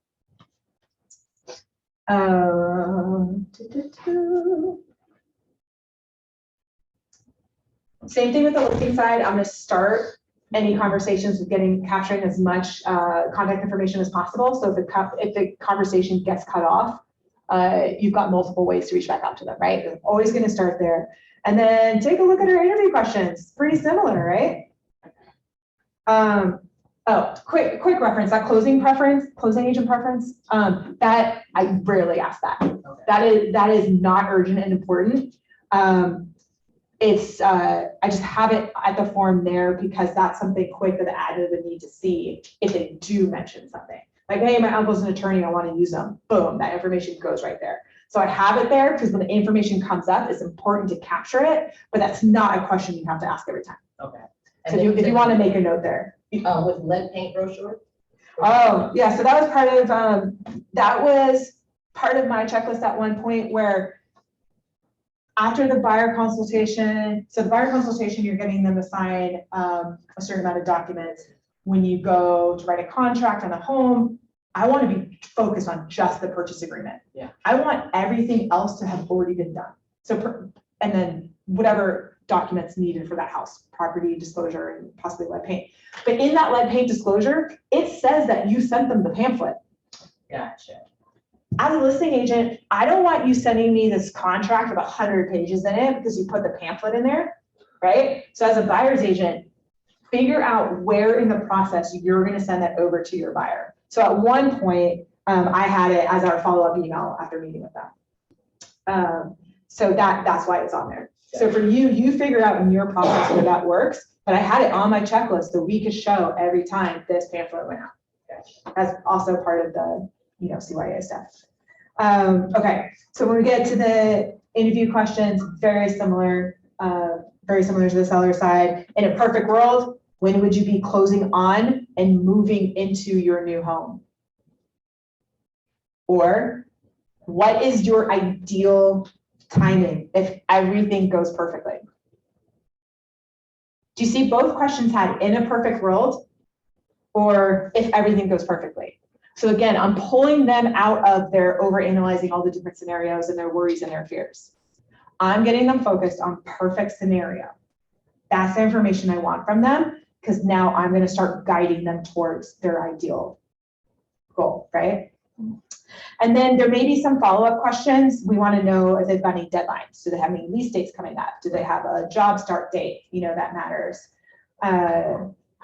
So that you capture all the information there. Motivation. What is your motivation to consider buying a home at this time? What is your motivation in moving? And just like the seller intake, this is important to know because we'll want to remind them of that motivation when they have emotional roadblocks.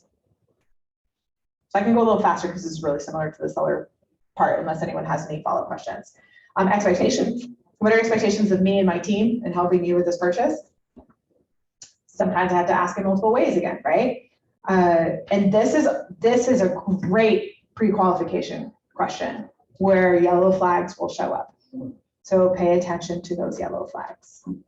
What type of yellow flags have you come across when you talk to buyers? Well, I had a phone call this morning that was hilarious, in the sense of, we're talking about clients' expectations. So it's a previous buyer of mine. I sold her mom a house, I sold her daughter a house, and now grandma wants a house. Mm-hmm. Awesome, come on, right? Mm-hmm. She gets on the phone, she's adorable, Miss Carol's amazing. And then I said, so what's your ideal monthly mortgage payment? And the sweetheart said, $700. And I said, oh, okay. And so that changed our conversation quite a bit, but yeah, if I wouldn't have asked that and would have started just sending her things that she, from bedrooms and bathrooms and what she's, it would have been a waste of everyone's time. Absolutely. And we'll, next page is the financial questions too. So we'll talk a little more about the scripting around that. So yeah, that's awesome. Such a good question to come up with. Oops. The question fast or slow decision making? Yeah. What do you mean? So are you, Felicia, are you a fast or a slow decision maker? If I have all the information, I'm fast. If I don't, I'm pausing to like that. Okay. So what is a big purchase you've made where you felt like you didn't have all the information? My vehicle. Okay. What kind of information did you feel like you needed before you could decide? My fiance was out of town, and when I purchased the car, I forgot to open the trunk. That was something I should have done. But luckily we had the time to get it done. But yeah, well, once that happened, I was comfortable to move forward, but yeah. Okay, perfect. So I think what I hear you saying is that you were making a big decision and your fiance was out of town. So when we're shopping for this home, is it gonna be really important for you to have him be able to, I know you're doing this on your own, but would you like his opinion before you move forward? Absolutely. Okay. That's really good for me to know. And I'm going to do my best at scheduling things when both you and your fiance can come see the homes together. So that way we don't have any roadblocks. I don't want you to, you can look at it together, and I don't want you missing a home that you fall in love with because I didn't think about his schedule. Does that sound like a good plan to you? Catherine, I like it. All right. I like it. Yes, that was perfect. Yeah. Cool. Yeah, so when someone says they're a slow decision maker, that's where I probe a little bit deeper to find out, oh, what kinds of things do you like to know? So some people may be, it has to feel right. It's like, oh, okay, I just need to physically get them in the house, but they're not a data collector. Other people are data collectors. And so I'm probing to find out what kind of things hold them back from writing an offer. Like, well, I want to know more about the neighborhood and this and that. Awesome. This is where I start coaching them. So in their very first conversation, I might start future pacing them about what expectations are. Awesome. Well, this is why buyers in your situation always want to drive by a home before we go to see it. See all the assumptive clauses in there? It wasn't a question, right? It was like, oh, this is why buyers in your situation are always going to want to drive by the home before we schedule an appointment to go see it. So if something comes up on Tuesday, it looks really exciting to you, then on your way home, either to work or on, home from work, go drive by that house, take a look at the cars coming in and out of the neighborhood, check out the traffic, check out how tricky were the photos. Is it on a major hill? They made it look flat. Look at all the things that matter to you about the neighborhood and how it makes you feel. So I'm coaching them to do that ahead of time. So I'm not scheduling 5 homes to see. We pull up to every one. They go, nope. I didn't need to be here today. It also wears them out. So I'm gonna make some jokes occasionally about how it's not a great use of my time. At the end of the day, it wears your client out. The more things they consider that don't fit their needs, the more time they spend in the car, the more houses they go into that don't fit their needs, it wears them out. And it's even harder for them to make the right decision when the right thing shows up. So it's really all about them. I'm just gonna make jokes about our time too, right? So that was perfect too, because you didn't give yourself extra work. You didn't say, well, I'll preview every property for you beforehand. Yeah. It was you drive by and you assess what's important to you. That was. Yeah. And so yeah, things will come up with the kind of information that they need. And so you'll help coach them how they can get that information ahead of time. So I've had slow decision makers walk into one of the first 3 homes they've seen and write a winning competing offer. Because I learned what they needed and I helped coach them on how to get it beforehand. So they were emotionally comfortable and didn't feel pressured and didn't feel rushed, right? That's why that question is so powerful. You do it ahead of time. Where were we? So faster to slow. Okay, yeah, there. It's freezing. Okay, so the search parameters, you'll see on page 2, I go into a lot of gory detail about all the things that you can ask about and label in a home. So I just want you to quickly glance at that, but then come back to page 1. The search parameters on the front, those are where, again, if it's a shorter conversation versus a longer conversation, I'm going to start with these highlights because these are the ones you can actually set up a search for in the MLS, right? These are actual search parameters. Most of the things on page 2, you can't set up you can't remove from your search. These are just things you want to know before you're going into homes. So that's why I had things bracketed out. This also helps. So whether I'm the one setting up the home search or I'm passing it off to an admin that they're setting up the home search for the buyer, the information that's needed for that search is here in this section. So of course, what type of property, the price range, if they've got a number they've already been looking at in Zillow, I'm going to make note of that, but I'm also going to wait and confirm everything with the lender. So I might tell them, hey, we'll go ahead and set up a search for 400,000, but here are the questions we're asking the lender. We can move that number up or down depending on what the lender says. So if they're really eager to get a search started, I can go ahead and start, but then I'm gonna edit it depending on what happens with the lender conversations. So there's some things that are really cut and dry. There are some items that you're going to have to go 1 or 2 deep on. So when they say have to have 2 bathrooms, I know their budget, they're looking in the city, I'm going to push back. I'm going to say, do you actually have to have 2 full bathrooms or is it 2 toilets that you need? So it's 1 full bathroom and a half bath overhead. Most people are concerned about having that second toilet. And so when I know where they're looking, I'll know if I need to go deeper on something. Now, if they're looking at the burbs and everything is 3 and 2 or 4 and 2, I don't have to go any deeper with that. It's like, yeah, I want you getting 2 full bathrooms because that's going to matter for resale in that area. I don't want you to have any less, right?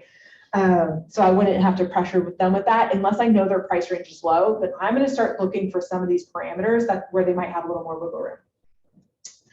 All right, the financials. So this kind of circles back to Felicia's conversation with her client. So I think this used to be a little higher up on my form, and thanks to the great coaching by Charlotte Shirey, I have moved it down further in the conversation because when I'm talking to the high S's and the high I's, they need a little more warm up before I start hitting the financials. A high driver, I can get there a little faster, right? And so when they're talking to me about all the things they feel about, like with the houses, and I give them a chance to talk about their feelings, then I can flip in the financials in the back. So this is what I want you to write down in this section. This is the scripting. This is how you enter into this conversation. This is perfect for a sign caller, an internet lead. So some total cold caller, right? Cold call. And also for your sphere. It doesn't matter who you're talking to. This is the way you enter into this conversation. What is your financing strategy? Will you be paying cash or do you plan on getting a mortgage? I'll say it again. What is your financing strategy? Will you be paying cash or do you plan on getting a mortgage?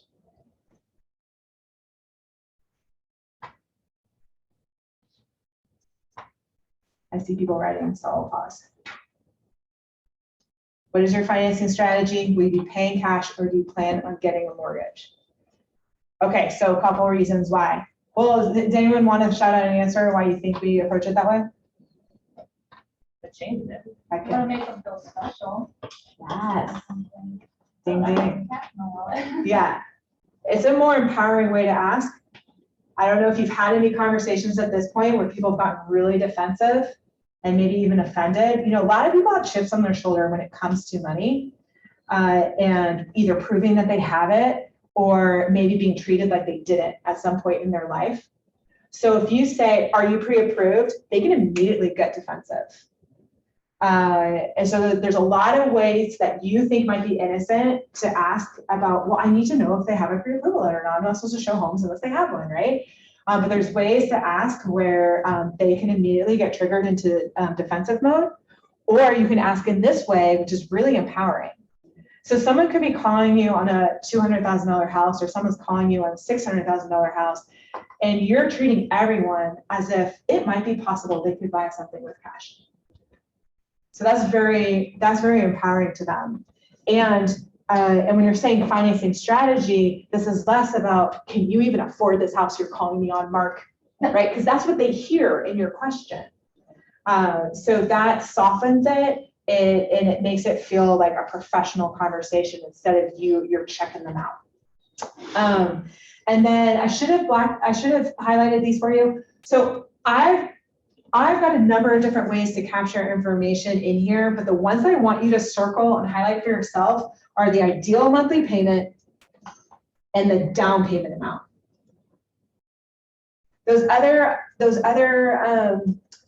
lines, I'm not necessarily going to ask specific about it, but as information comes up, that's where I'm plugging it in, right? But the two questions you want to ask about, I'm not going to ask them what their budget is or what they've been approved for or anything like that. I'm going to ask them, what is your ideal monthly payment? The lender might approve them up to $500,000. They're going to tell me their ideal monthly payment is $200,000 or $2,000, and they've got X amount for their down payment. Well, I'm going to go back to the lender and say, hey, lender, what list price with today's interest rate gives us this ideal monthly payment? That's where I want to set the search. So if their ideal monthly payment caps us at $400,000, I don't want the search going up to $500, because what happens? We fall in love with something at $475. They talk to the lender. They have sticker shock. They're not happy with the monthly payment. They drag their feet. They don't want to write an offer. We lower the search. We start looking at things that are priced at $375, and they hate everything now, right? So one is we're being good stewards.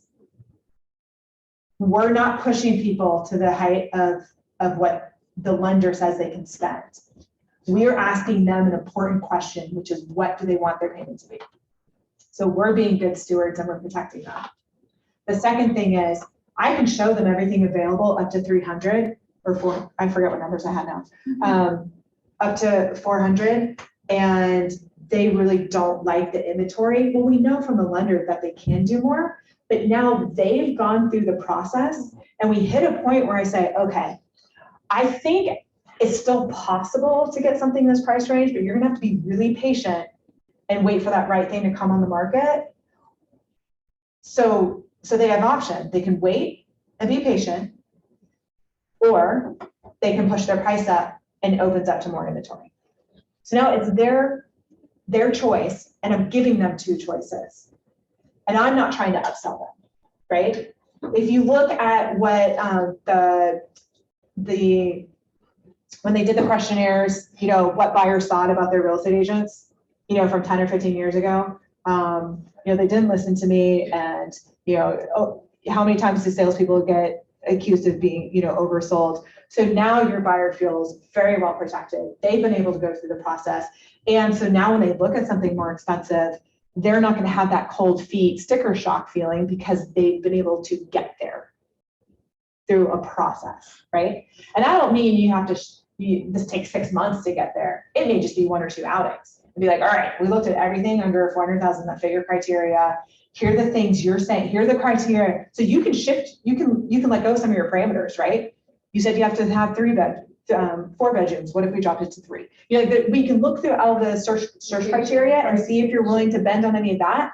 If you're not willing to bend on that, that's where I show them, hey, if we go up to 450, your criteria exists. Look at the stuff on the MLS with me. That's where your criteria exists. So we can either drop criteria or we can adjust the price, right? Anyway, I think I brought that full circle. Location, Sorry, big question. price, always. Always comes back to that. Yeah. And then the down payment amount, I always like questioning that ahead of time. And when I know their ideal monthly payment and I know their down payment amount, I usually have a sense of what salary range they might be in. And so again, it's like first 10 years I was in this business, I worked mostly with first-time buyers, and I did a whole lot of grant funds in the city and neighboring counties. There hasn't been much of a thing in the last couple of years. But we'll start to see more of that again. And so I now have the information where in my head, this is the one time I might probe and say, hey, just out of curiosity, do you make less than or more than $45,000? Because I know roughly what the what the salary caps are to get grant funds. And if I think they might be eligible, then I know the one lender I'm sending them to for that, right? So now that changes who I'm going to recommend as a lender, and all those things. And then the down payment amount is also something when I'm doing the intro email to the lender, I'm going to say, virtually introducing you to this buyer. This is their ideal monthly payment. Here's the down payment funds that they have. And so my question to you is what list price, because that's the one thing I need from this lender to go finish setting up their buyer search, right? So I'm coaching the lenders, but here's the information I need you to come back to me with. Do you set up an auto email before they're pre-approved? I can. Yeah, that's kind of it depends on how much information we have about them. If they really have no clue when it comes to the finances and they're saying one thing, but then the data they're giving me is here and it's really, I may say, hey, I'll coach them and say, talk to the lender. The lender's going to give us information. Then we set up the search. Also with people who are really slow to take action on certain things, that's kind of my way to step back and say, hey, I need some buy-in from you. Yeah. So I'm going to match my motivation to your motivation. So if you don't talk to the lender, we'll stay here and wait, right? And so it doesn't always happen the same way. It kind of depends on what information comes up and how we're all feeling. Let me see. Okay. It is 2:00 for anyone who has to leave. I probably have another 10 minutes to wrap up what I want to say about this, and then we'll take a 10-minute break and come back and we'll answer any scripting questions. Does that sound good? Yeah. You guys hang in for another 10? And make sure if you need to leave, please do the evaluation Yes. for Catherine. And you can do it on your phone.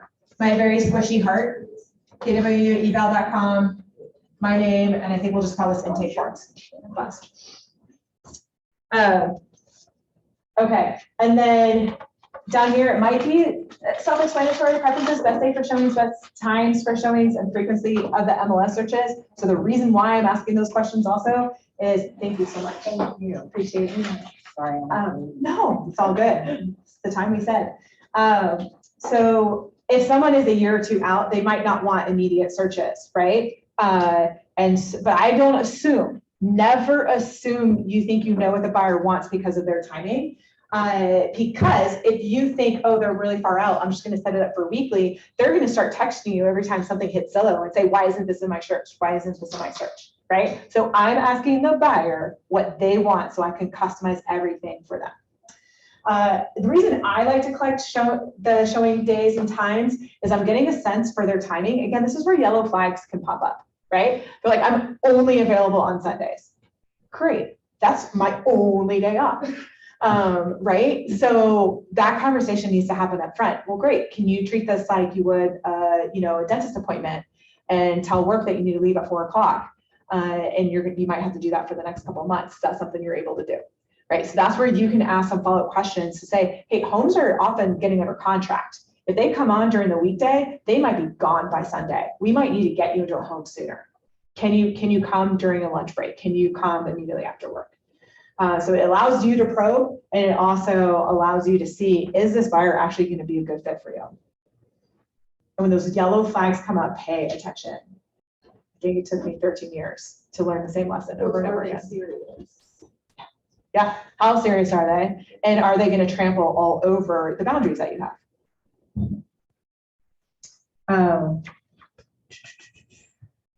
Yeah, okay, good. So we got through the main parts there, and then I'll just tell you I'll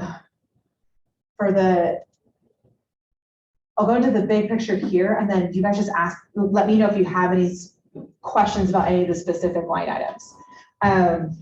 So part of this, getting a lot more detailed for every little detail about what a buyer might like or not like. One can save time because you can rule out some houses by looking at them online and see that something is missing that a buyer wouldn't necessarily pick up when they're picking homes to see. And some of this comes from, there was a class that was being taught for years at Family Reunion called Show Fewer Homes and Have Your Buyer Love It. And so that's where you do get in a little more detail up front, and you can really narrow down those homes.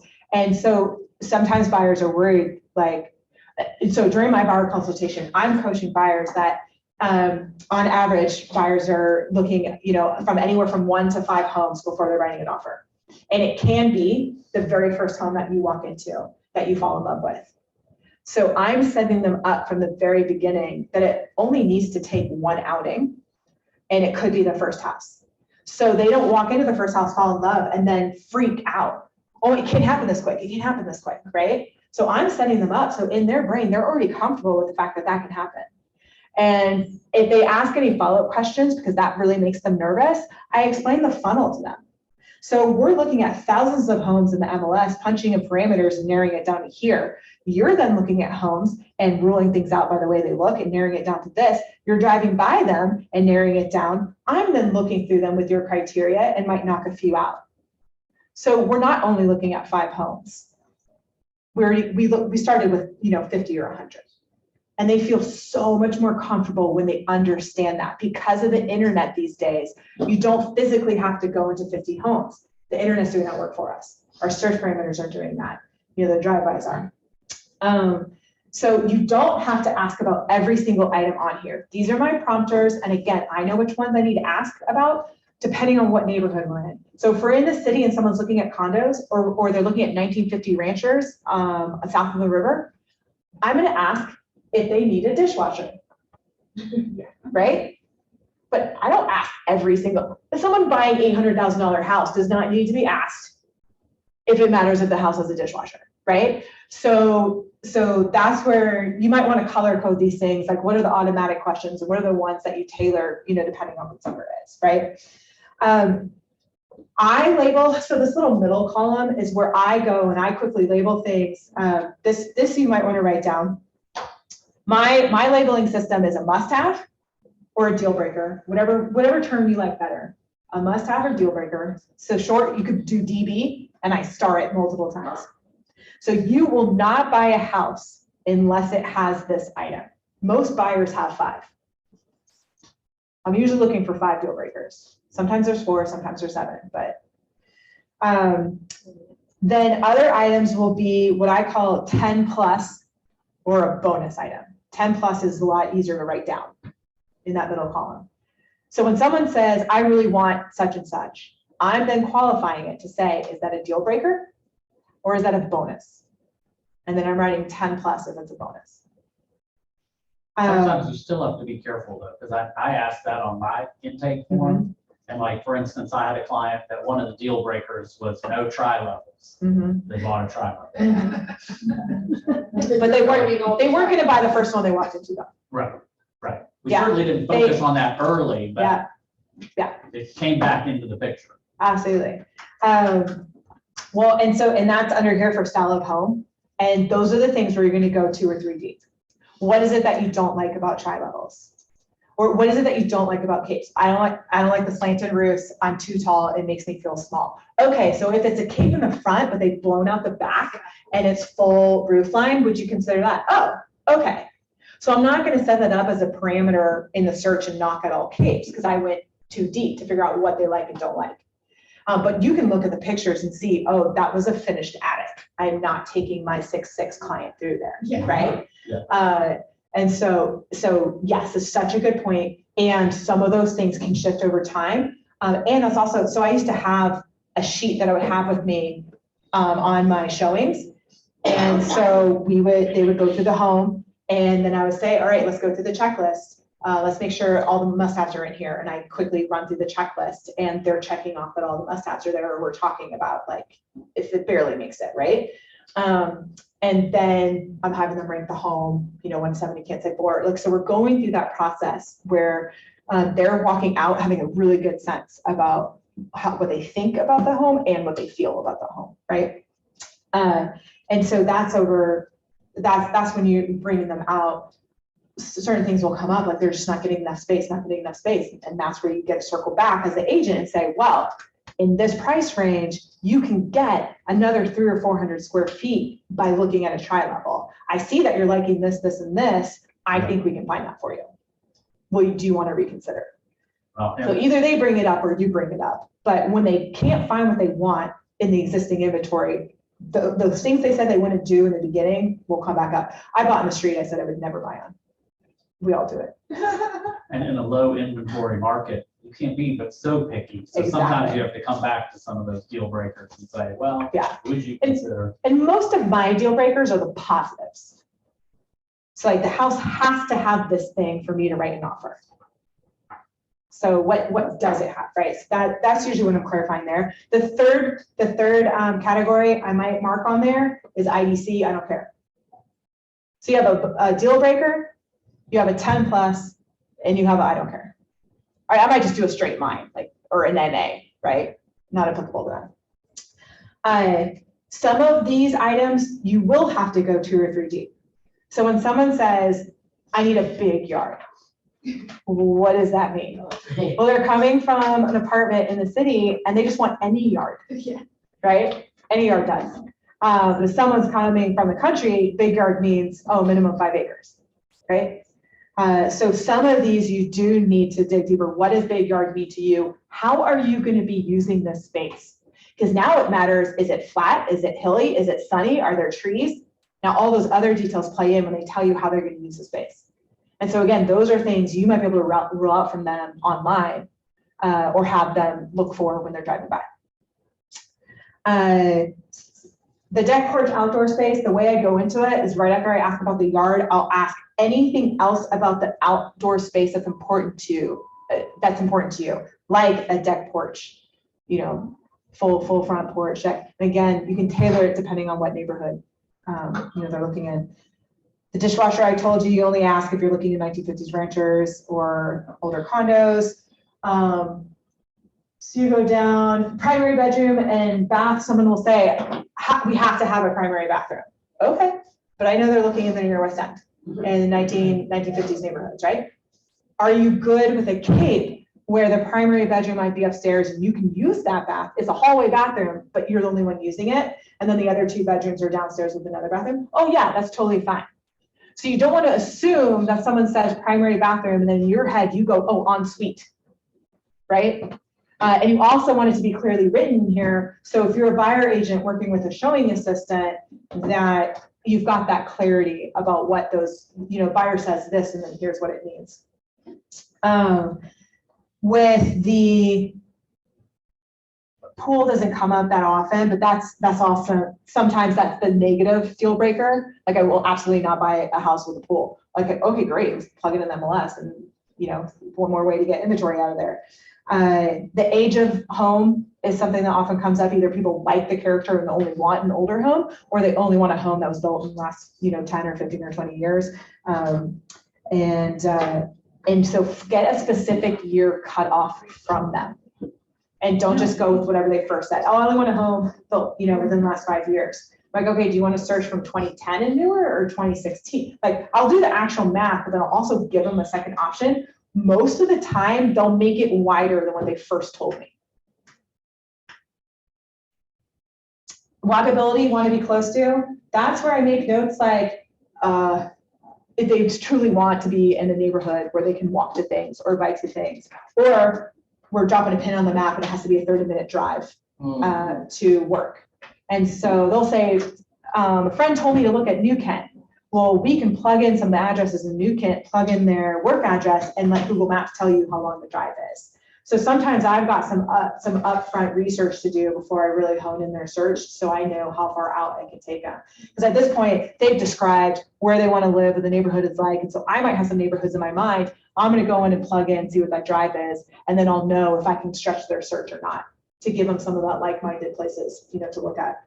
And locations, it's at the bottom. That usually comes up a lot earlier. And so whenever it comes up in the conversation, I flip to here and I start writing things in. And so I normally write like the general area here. So if they say north side, I might put a quick 30 there because that's just a reference for me later in the MLS, right? And then they might say, maybe they've got, I'm willing to look in the north side out as far as this street. I don't want the east end of north side, right? However that works. So they might give you search parameters. They might say, hey, I'm willing to, out in Short Pump, I want to be south of Broad, but not north of Broad, right? Like there's different things that they'll tell you about the areas, or maybe specific subdivisions only, right? So you just start getting all that information in here and asking yourself follow-up questions. And some people don't, they're throwing out names that they've heard from other people, but they don't actually understand what it is. And so that was one thing, like when I first got into business, like Chesterfield is huge. So I really have to dig in a little deeper. What do you mean when you say Chesterfield? Like, what is it that you need to be close to, right? All right. Another important thing too, Yeah. like out of town buyers, Yes, their expectation of what's close and what's far may be very different, right? Because a Exactly. Northern Virginia person, you say they will, oh, I want to be close to the office. Okay, well, how far are you willing to drive? 45 minutes. yeah. Okay, I can put you anywhere then. Yeah, exactly. So that's why it's so important to go too deep, at least 2 deep, sometimes 3 deep when people say something that is not in your mind. So like I live in the city and we're so lazy. We're like, oh, we have to drive out to such and such. It's like 12 minutes. Yeah. It's like, oh, it's really not that far. So yeah, you have to get out of what your interpretation of it is. So I'm sorry we did go 15 minutes over. Thank you for bearing with me. It was my first time doing both forms in the same class. So I appreciate you all.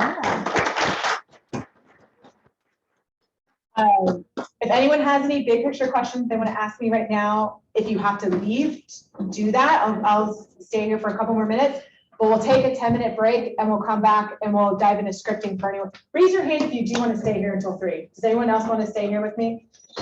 Me, you. 1, 2, 3. Okay. Yeah, Catherine, that's I cool. want to, She's but I- great. I totally understand. Absolutely. No, thank you both. Thank you. Very good. Do you have a big picture question, Felicia, or should we do it when I come back? Come back. Okay, all right. Is everyone covered? Thank you. Please do the evals. Or if you didn't like me, just email Patrice directly. Yeah, no constructive feedback. Yeah. Thank you for coming.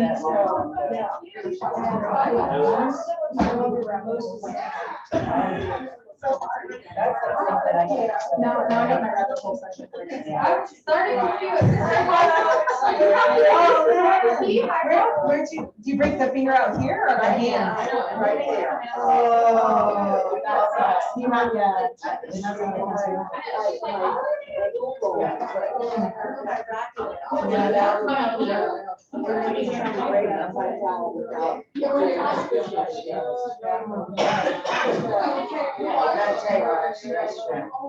So this is the question. Thank you. For a while. Is that right? Yeah. He's been crazy. That's all I'm after.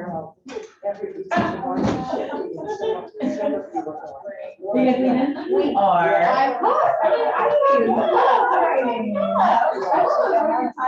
Absolutely. You know, I was like, why do I never ask those questions?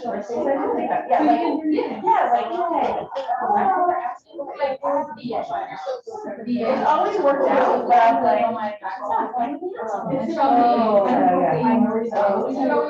Right.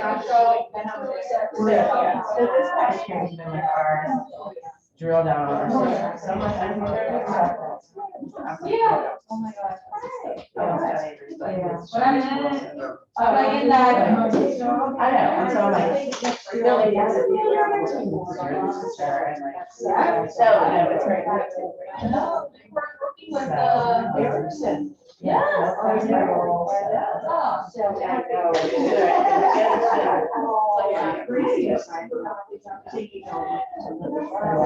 And Robert was never Yeah, it was great. Never.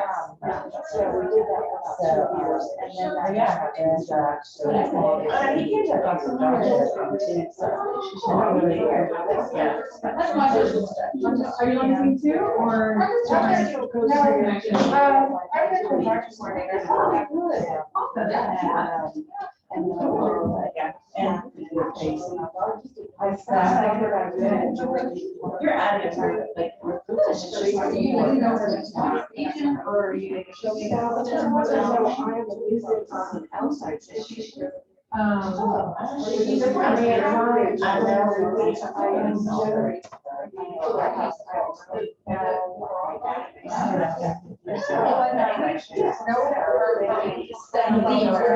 Are you on?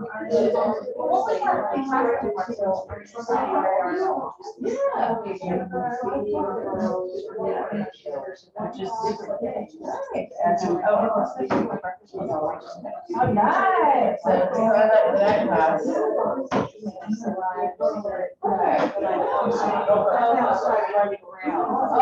You don't go so far. I don't know why. If you feel like. I know. But you love them. Yeah. I don't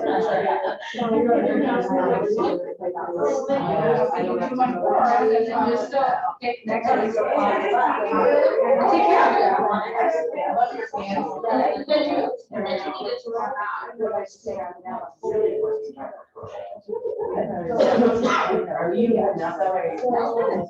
Yeah, I'm happy. Yeah, and it's if you get to choose, do that. Yeah, because it's not really work. It isn't. I know, it's like I'm talking to myself, I'm catching up with friends. So when I know when I'm now on Medicare. When I present my Medicare card, they say, are you still working? Are you retired or are you still working? And I'm like, oh, like, I work. I will always work. That's right. Good to Well, see that's good, good you. to see you. Thank you. So I can't go out there. You live here, so you could, I can't go home. But we have shops here. It's still down. So I cannot report. Also, yeah, 6 a.m. and 8 a.m. And we have. So we're the one place that has. It's supposed to be smooth, they said they were considering, you know, so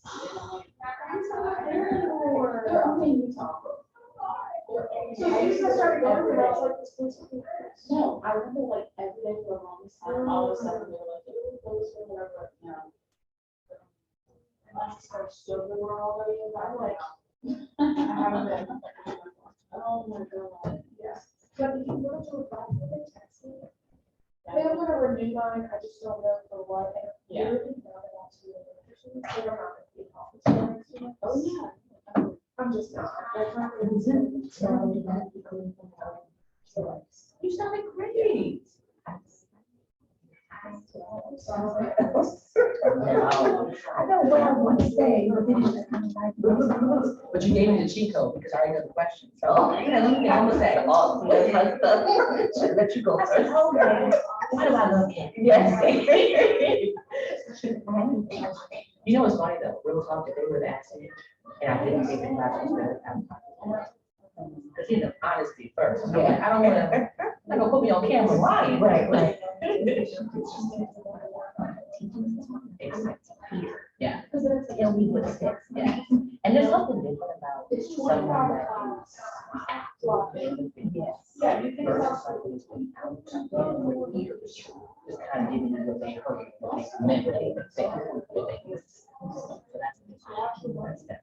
My question is, now is gonna be more about the process, because right now, I'm getting ready for next year if I get my assistant. Because I was telling one of the other agents, or newer agents, that I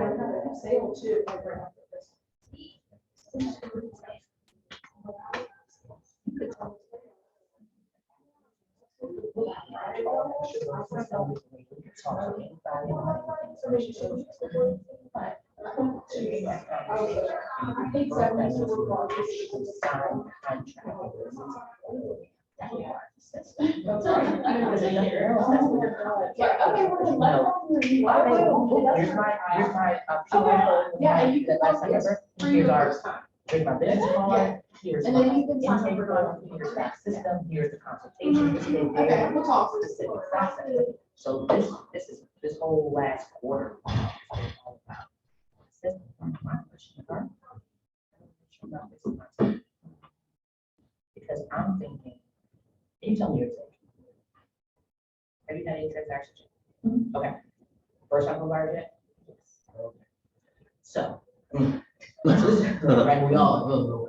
This is my essentially what I'm saying after the ask her. Right now, I've broken up both of my buyer and my seller processes into two steps. Well, it's 2 consultations with 10 6 steps. My question is, because some agents that are freaking rock stars kicking ass have no consultations. They send them to like Virginia Housing Online has an online class. They send them there, they finish the course. They don't do any coaching outside of that. Not my vibe. I'm very much so of a, and I feel like I want to treat you how I treat myself, and I'm very much like giving the information person. But my question to Catherine's going to be, am I doing too much in the first consultation? Because my first consultation is about, yes, this information, but it's also about preparing her for the mortgage application. Right. Should I even be doing that? Because she didn't ask really any deep financial questions like credit scores and all that kind of stuff. So that's Right. all right. You ready, girl? Would you guys be offended if I sit a little? No.